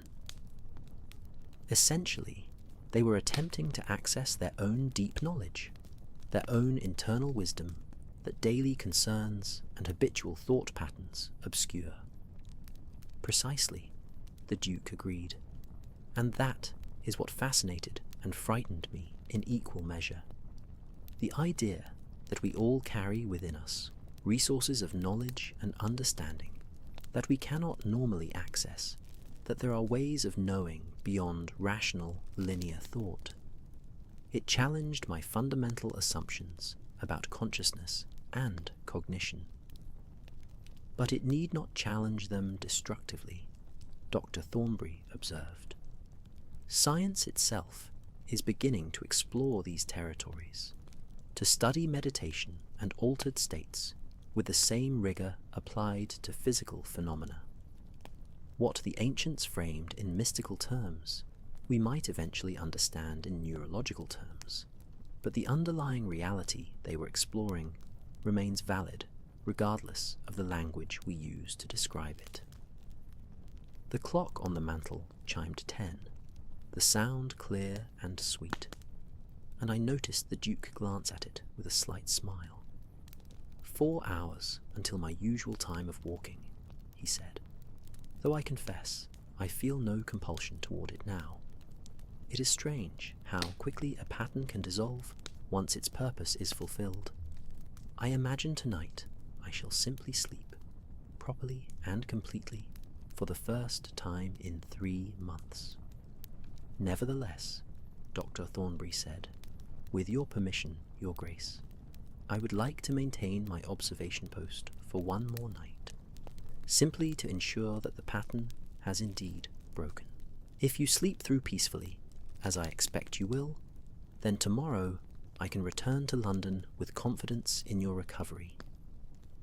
The Duke agreed readily, and our conversation continued for another hour, ranging across topics, both related and unrelated, to the mystery we had solved. The ease between us, now that of companions who had shared an intense experience and emerged stronger for it. Eventually, weariness began to assert itself, the day's emotional intensity catching up with us, and we made our way to our respective chambers, candles in hand, shadows dancing along the corridor walls. My room welcomed me with its familiar comfort, the fire burning low but still providing warmth, and I prepared for bed with a sense of satisfaction and completion. Through my window I could see nothing but darkness and rain, the moorland invisible beyond the glass. But somehow the darkness felt less oppressive than it had previous nights, less weighted with unresolved mystery. I was nearly asleep when a soft knock came at my door.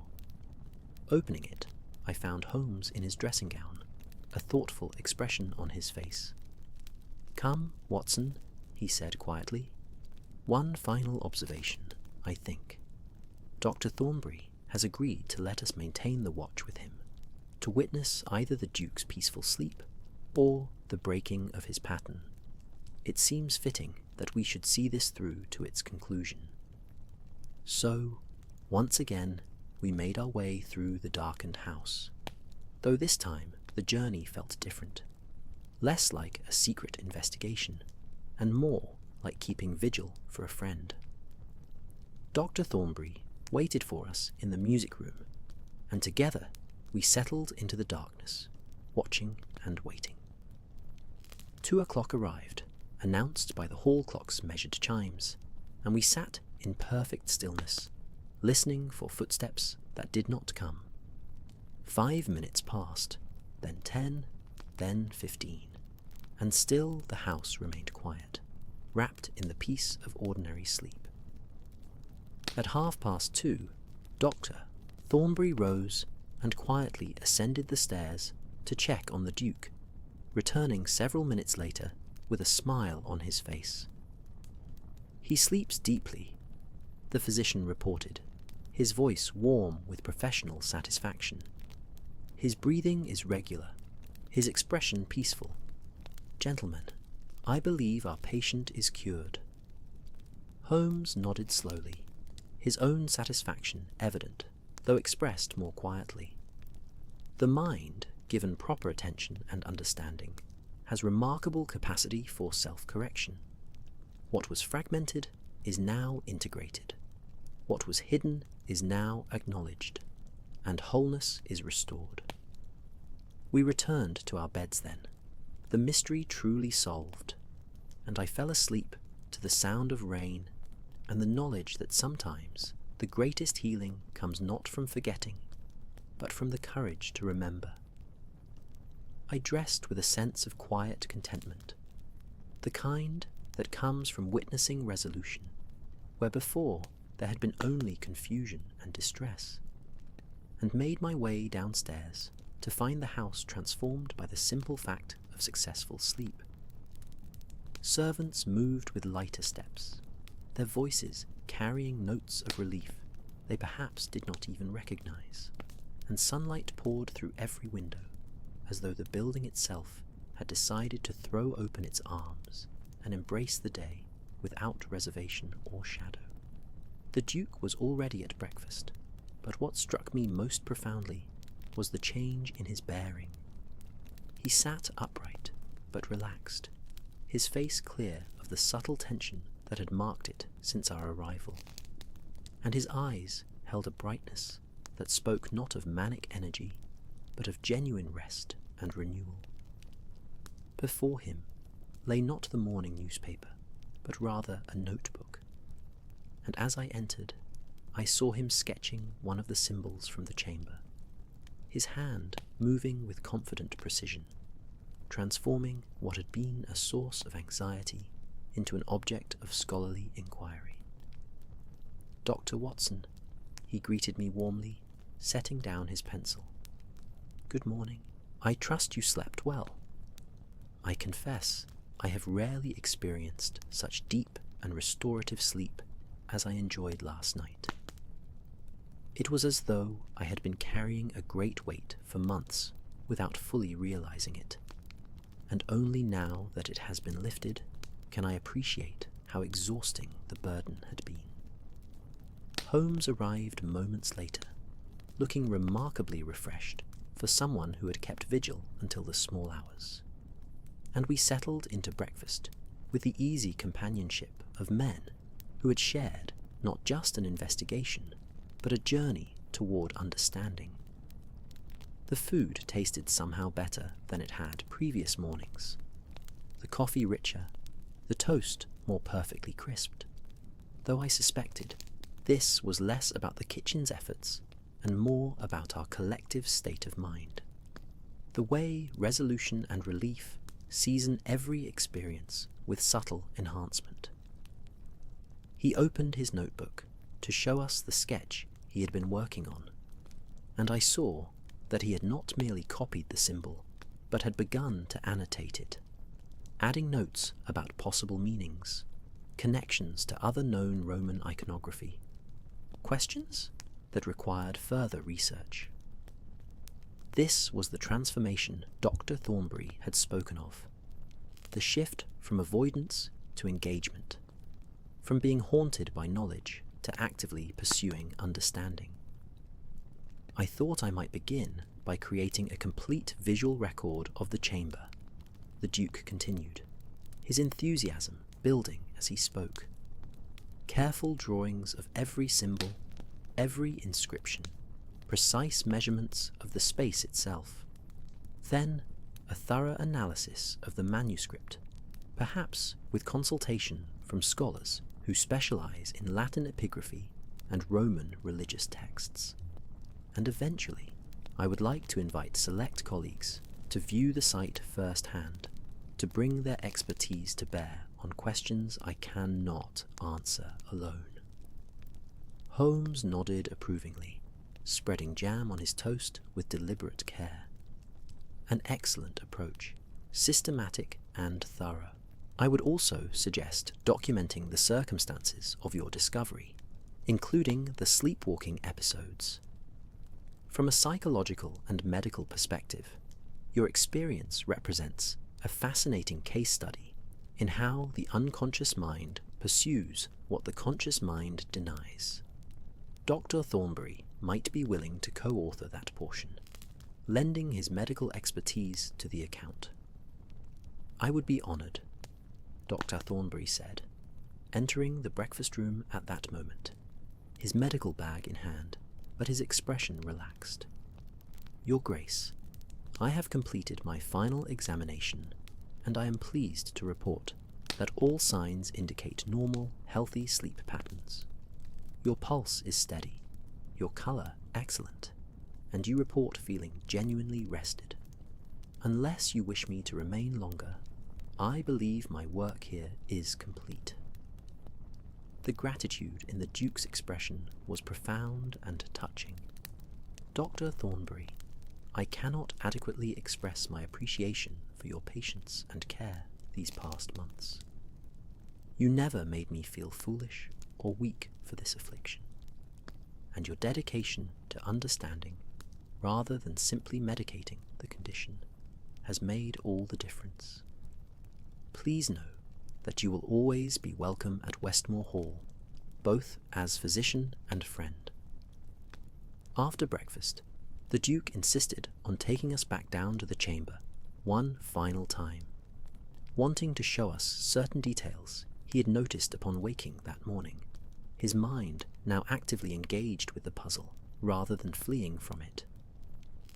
We made the descent in bright lamplight, the journey feeling less ominous with each repetition, familiarity gradually transforming the strange into the simply unusual, the threatening into the merely mysterious. In the chamber, the Duke moved with purpose, pointing out aspects of the iconography he had been contemplating, asking Holmes's opinion on certain Latin phrases, speculating about the relationship between the various symbols and how they might have been used during actual rituals. His fear had been replaced by curiosity, his denial by acceptance. And watching this transformation, I understood something profound about healing.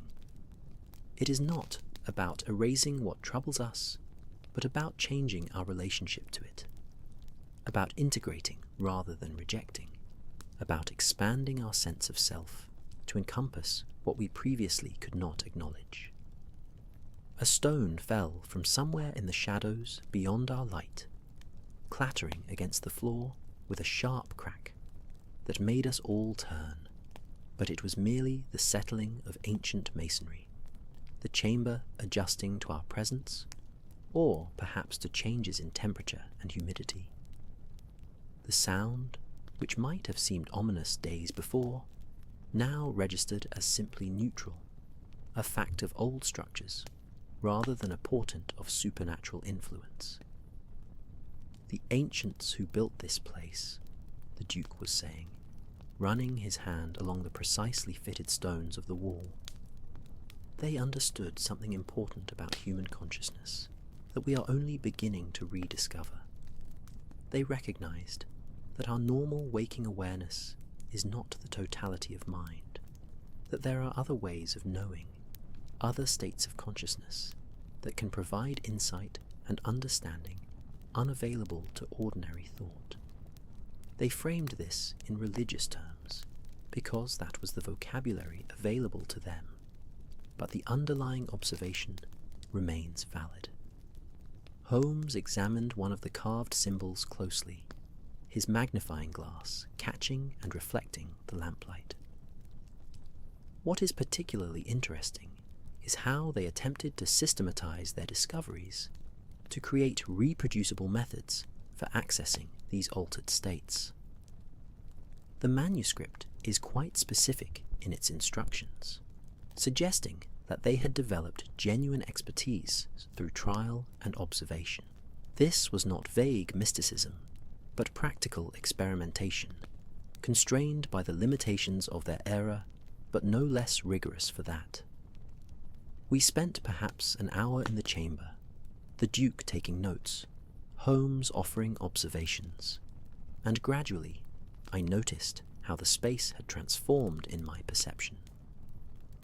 What had initially seemed alien and vaguely threatening now appeared as simply an unusual room where sincere people had gathered to explore questions about consciousness and existence, their efforts preserved in stone and symbol, waiting across centuries for minds open enough to appreciate rather than fear what they had attempted.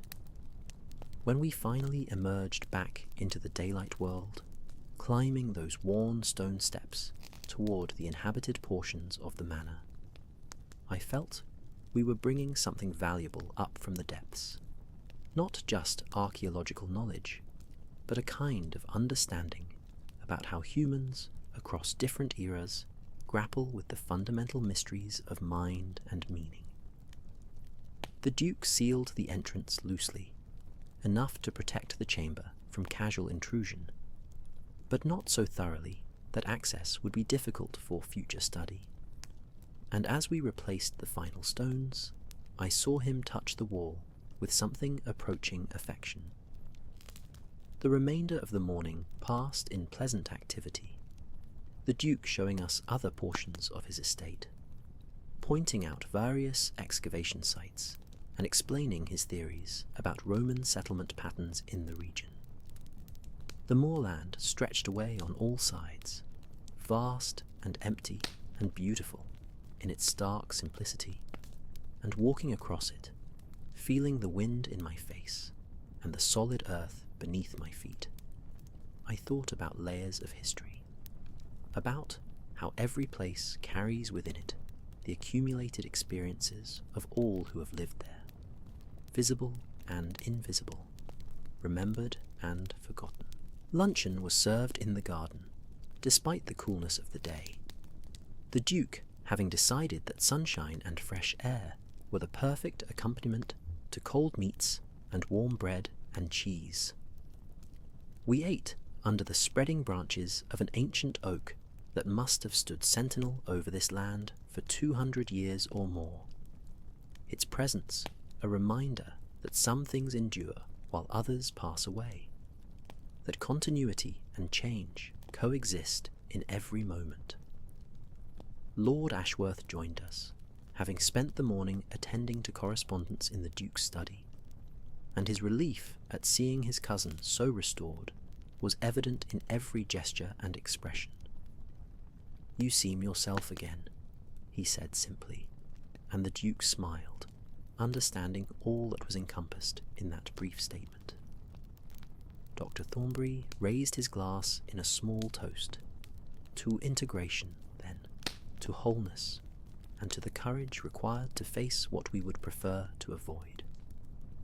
We drank to that sentiment, the wine cool and crisp on the tongue, and conversation drifted across various topics, the ease between us now that of genuine friendship, rather than the more formal relations between investigator and client, physician and patient.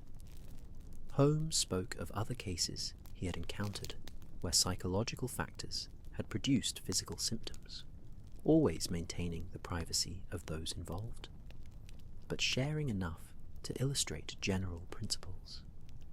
The Duke listened with fascination, recognizing his own experience reflected in these accounts, understanding that he was not alone in having struggled with the relationship between conscious and unconscious mind. The afternoon sun climbed toward its zenith and began its slow descent, shadows lengthening across the garden, and I felt that pleasant melancholy that accompanies the end of any intense experience, the knowledge that this particular gathering would soon disperse, that we would return to our separate lives, carrying memories of these days, but no longer inhabiting them directly. Holmes, I knew, would return to Baker Street, and whatever new puzzle awaited him there. Dr. Thornbury would resume his London practice. Lord Ashworth would return to his own estates, and the Duke would remain here at Westmore Hall, beginning the work of properly studying and documenting his extraordinary discovery. But something had shifted for all of us, I thought. Some understanding deepened about the complexity of human consciousness, about the importance of bringing hidden things to light, about the healing that comes from integration rather than denial. We had witnessed a mystery solved not through clever deduction alone, but through compassion and understanding, through patience and the willingness to see beneath surface symptoms to underlying causes. As the afternoon light took on that golden quality that precedes evening, we gathered our things and prepared for departure, the Duke insisting on driving us himself to the station in his carriage.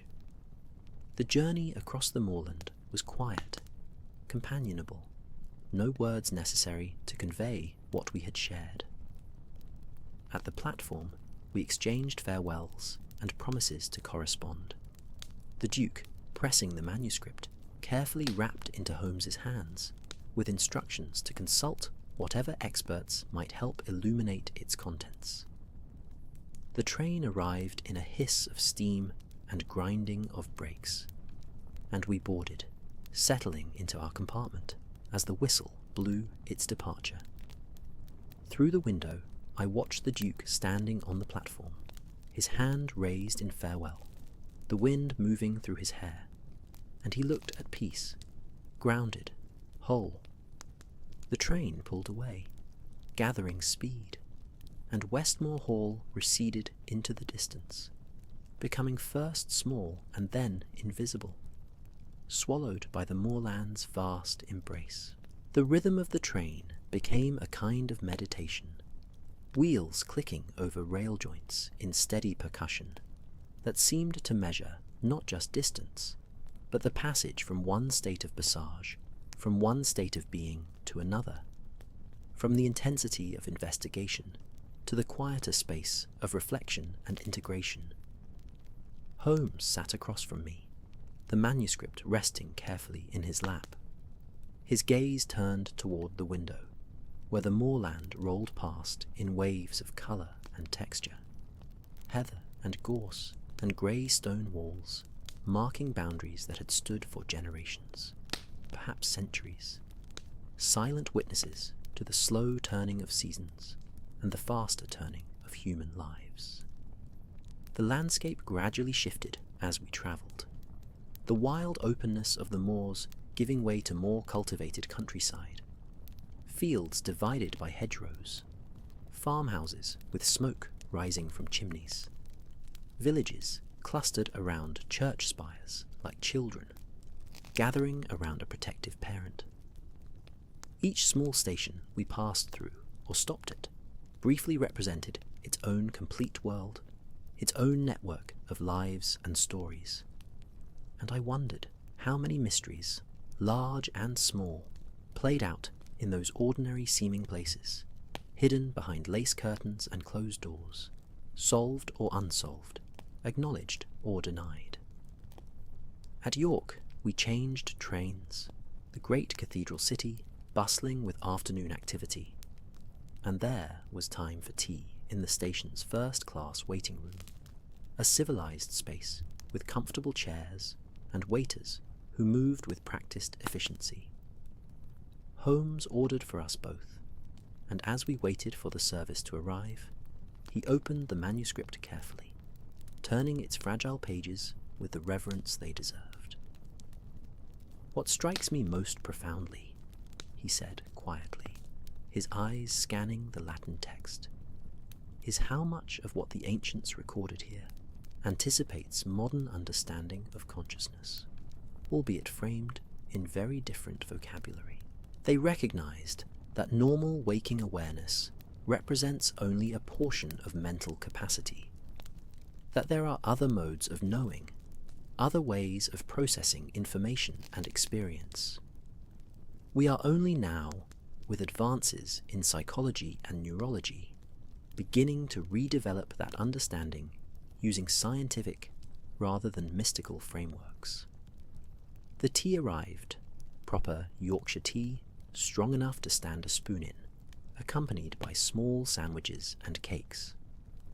I poured for us both, the familiar ritual soothing after the intensity of recent days, and we sat in comfortable silence for a while, watching the station's activity through the tall windows, the constant flow of arrivals and departures, meetings and farewells, the great engine of modern transportation, carrying people across distances that would have seemed magical to the Romans who built that buried chamber. Do you think the Duke will truly be able to study the chamber objectively now? I asked eventually. Or will there always be some element of fear or discomfort associated with what he found there? Holmes considered this while adding sugar to his tea, the spoon chiming softly against the china. I believe healing is not linear, Watson. There will likely be moments when the old anxiety resurfaces, when he questions whether he should have left the chamber sealed, whether some knowledge is better left undiscovered. But he has taken the crucial step of bringing what was hidden into consciousness, of acknowledging rather than denying his experience.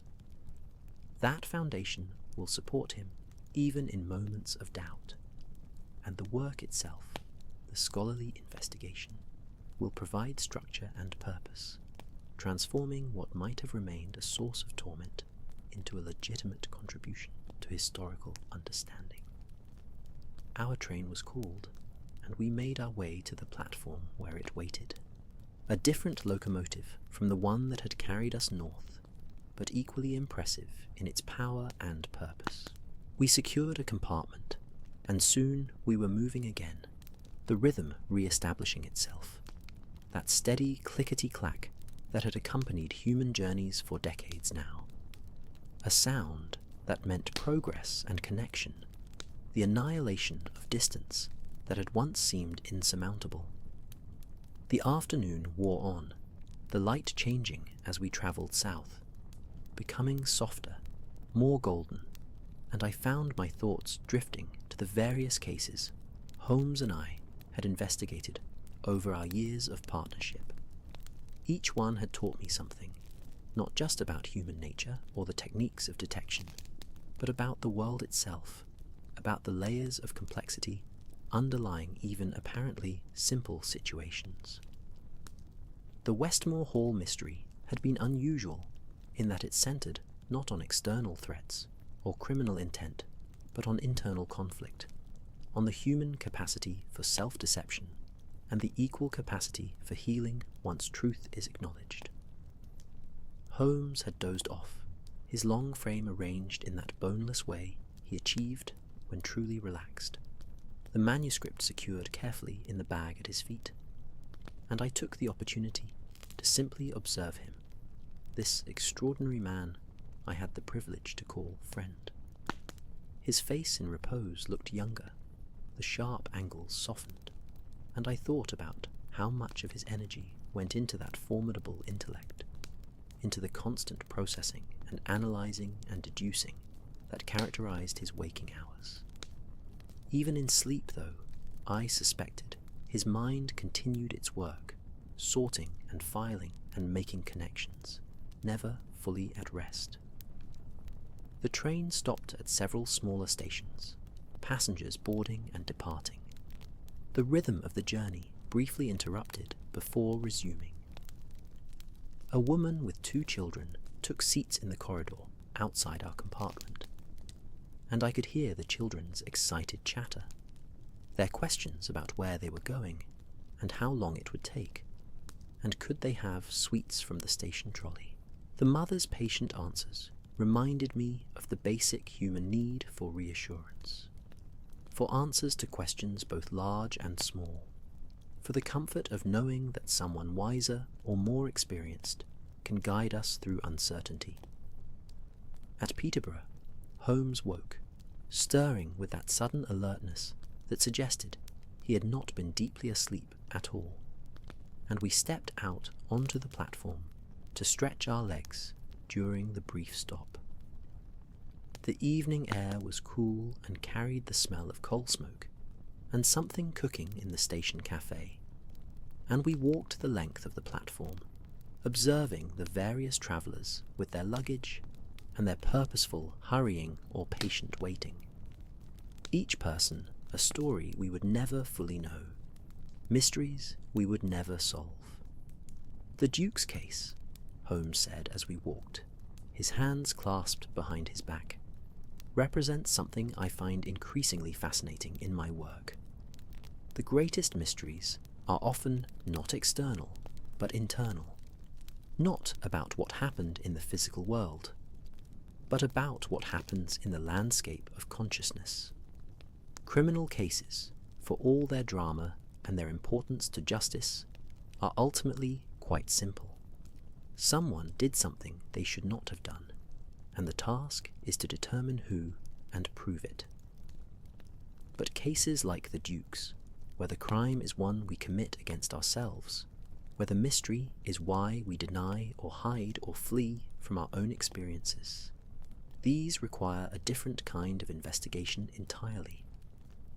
We reboarded as the whistle blew its warning, and soon the train was moving again, carrying us into the gathering dusk.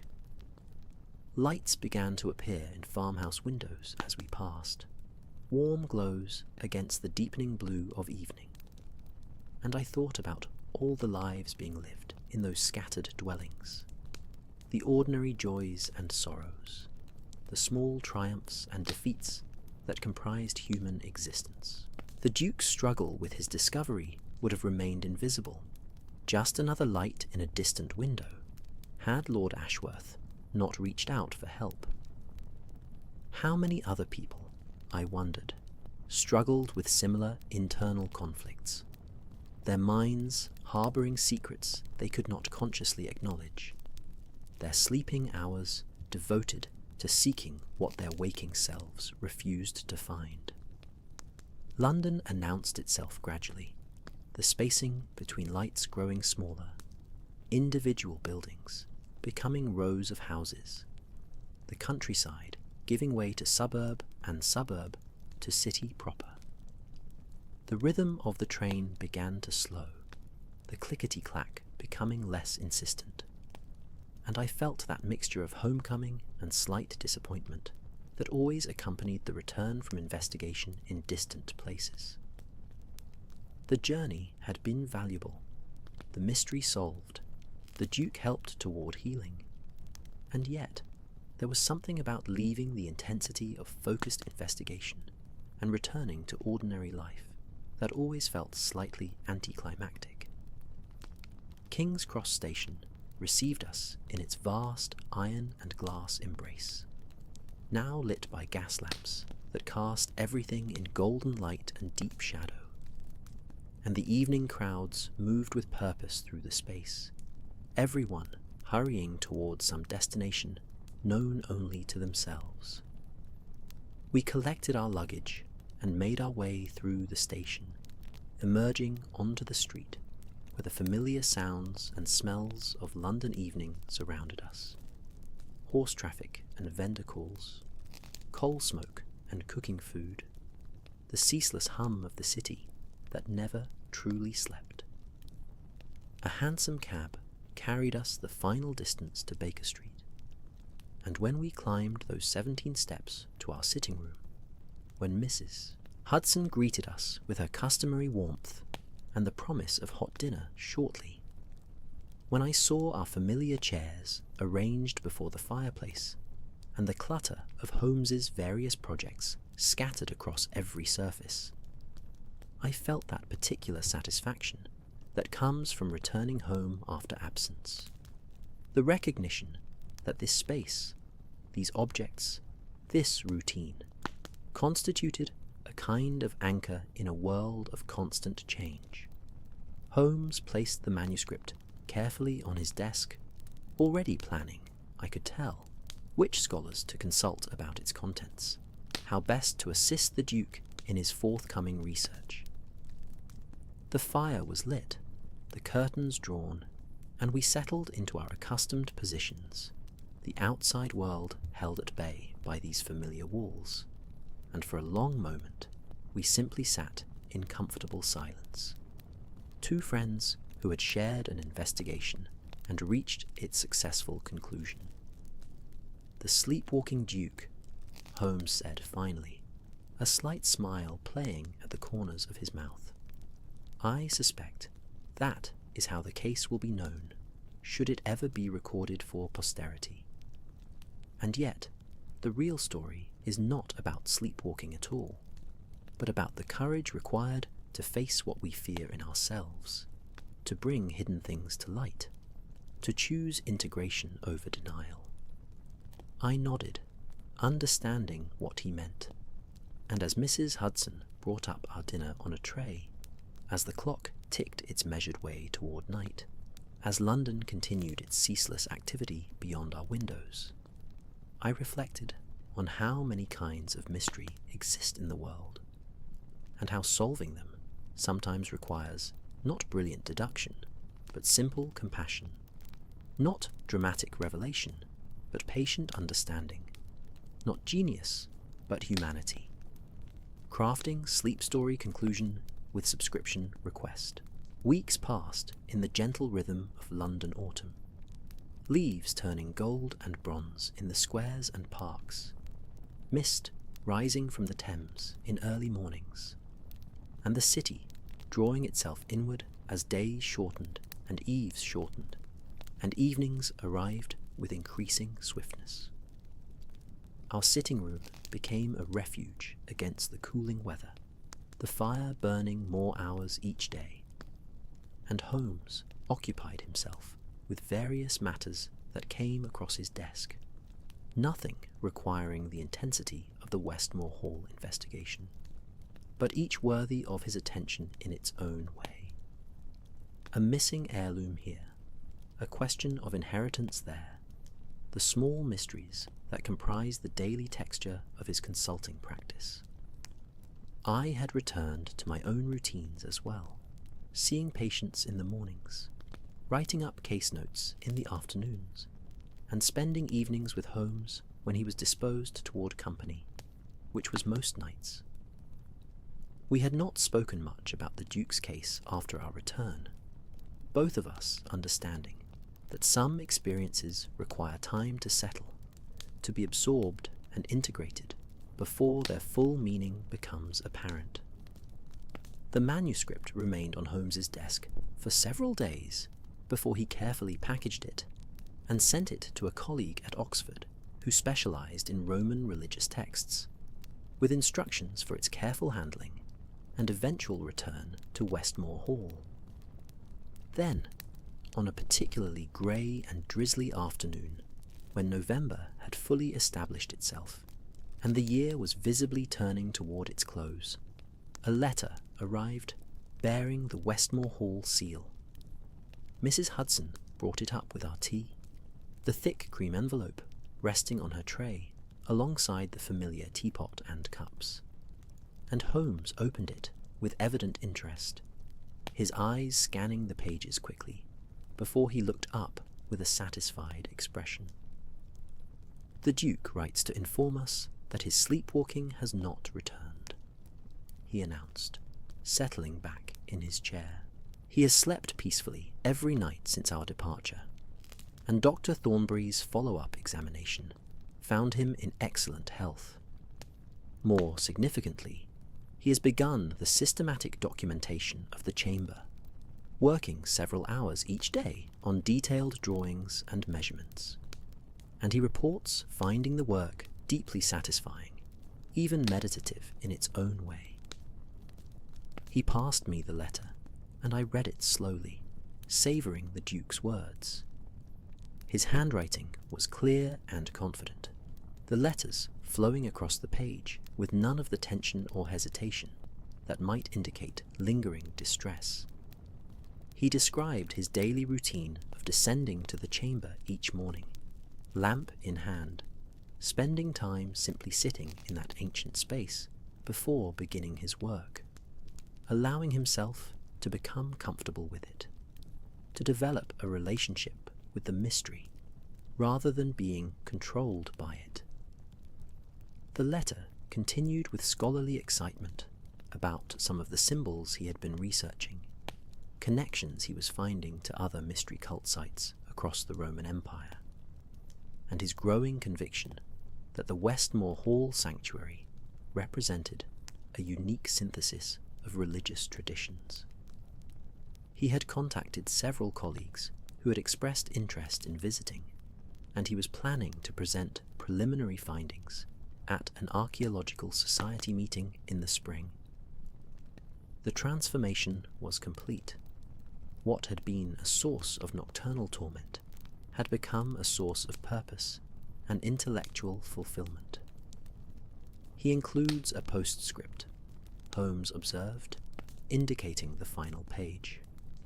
He has been experimenting under Dr. Thornbury's supervision with some of the meditation techniques described in the manuscript, not attempting the full threshold walking practice, but exploring gentler approaches to different states of consciousness. He reports finding them helpful for managing stress and enhancing focus, though he emphasizes doing so with appropriate caution and medical oversight. I smiled, imagining the Duke in his library, or perhaps in the chamber itself, practicing ancient techniques of mental discipline, bridging centuries through the simple act of sitting still and turning attention inward. It seemed appropriate somehow, this completion of the circle, the Duke no longer fleeing from what the ancients had discovered, but carefully, thoughtfully exploring it for himself.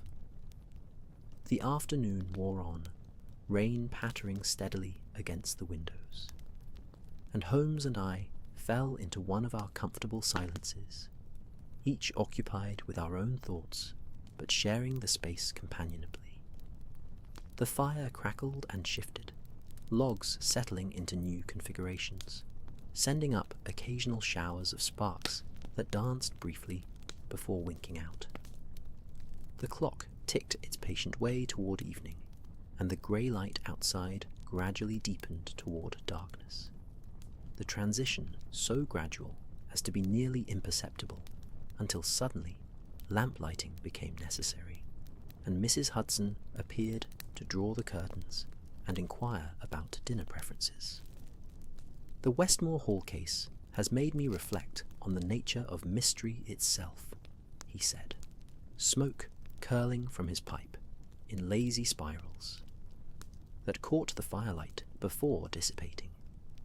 We tend to think of mystery as something external, a puzzle presented by circumstances or human actions that requires solving through logic and observation.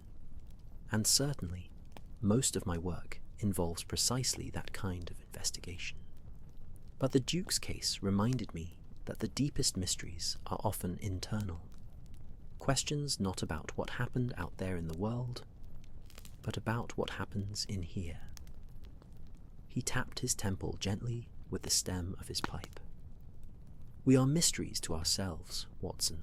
Our own minds contain territories we have never explored, capacities we do not fully understand, knowledge we possess without knowing we possess it.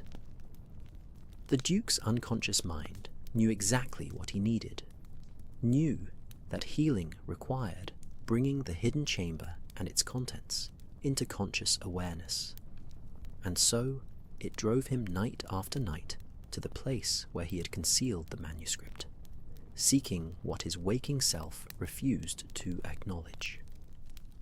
I set aside my book, giving him my full attention. "And you believe this happens to all of us in some form? That we all harbour hidden knowledge or unacknowledged needs that express themselves in various ways?" "I do," Holmes replied, leaning forward slightly, his expression thoughtful in the firelight. "Dreams, of course, but also in patterns of behaviour we do not consciously choose, in reactions that seem disproportionate to their triggers, in attractions and aversions we can not fully explain. The mind is far stranger and more complex than we typically acknowledge, and most of us live our entire lives using only a fraction of our mental capacities, like someone dwelling in a single room of a vast mansion, unaware of all the other chambers that exist just beyond locked doors. The Duke had the courage to open one of those doors, I observed, or rather, to acknowledge that his sleepwalking self had been trying to open it all along. Precisely. And therein lies the real mystery and the real heroism of the case. It takes no particular courage to solve an external puzzle, to deduce who stole the jewels or forged the document. Those are exercises in logic, satisfying certainly, but ultimately straightforward. It takes genuine courage to face the mysteries within, to open those internal doors, to integrate what we have been keeping separate. The Duke did that, with some assistance perhaps, but ultimately through his own willingness to stop fleeing and start facing what he had discovered. The clock chimed 9, its tones clear and sweet, and I realized how tired I felt, a pleasant exhaustion that came from a satisfying day and the comfort of familiar surroundings. Holmes must have noticed, for he smiled and knocked the ash from his pipe into the fireplace. "We should rest soon, my friend. Tomorrow brings its own puzzles, no doubt, its own small mysteries requiring attention. But tonight, let us simply appreciate that sometimes, against all odds, things resolve well. The Duke sleeps peacefully. The chamber that tormented him now enriches his scholarship. The hidden has been revealed, and healing has occurred. In a world full of problems we cannot solve, and pains we cannot ease, that is no small victory." The fire burned lower, the coals glowing deep red and orange, and finally I rose from my chair, stretching muscles stiff from sitting.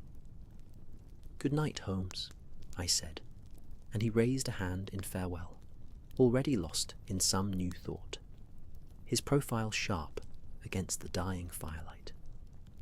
The Westmore Hall case had ended well, the Duke restored to wholeness, the chamber no longer a source of fear, but of fascination, and somewhere in Northumberland, under that vast moorland sky, the Duke himself was perhaps settling into his own peaceful sleep, no longer walking corridors in unconscious seeking, but resting deeply, completely, with nothing hidden, nothing denied, everything finally brought into the light where it could be seen and understood, and ultimately integrated into the fuller story of who he was.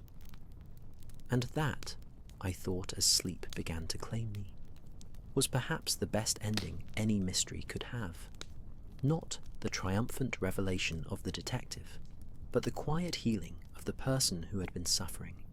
Not the solving of the puzzle, but the restoration of peace. So, dear friend, who has journeyed with us through this long tale of Gothic mystery and midnight wanderings, of hidden chambers and sleepwalking dukes, of questions asked and finally answered, I hope you have found some peace here in this story, some small respite from the day's concerns. If this tale has helped ease your mind toward rest, if these words have created a space where sleep might come more gently, then they have served their purpose well. Before you drift completely into dreams, perhaps you might take a moment to subscribe to this channel, to leave a small signal of appreciation in the form of a like, to let us know that these stories matter to you, for it is your presence here, your listening, your company on these nocturnal journeys, that makes the telling worthwhile. And now, as the final words fade and the story settles into memory, may you sleep deeply and peacefully. May your own mysteries, whatever form they take, find their gentle resolutions. May you rest in the knowledge that you are exactly where you need to be, that this moment is enough, that sleep will come in its own time and in its own way. Good night, wherever you are in this wide world. May your dreams be kind, your rest profound, and your waking, when it comes, be gentle and full of hope. Sleep well, dear friend, sleep well.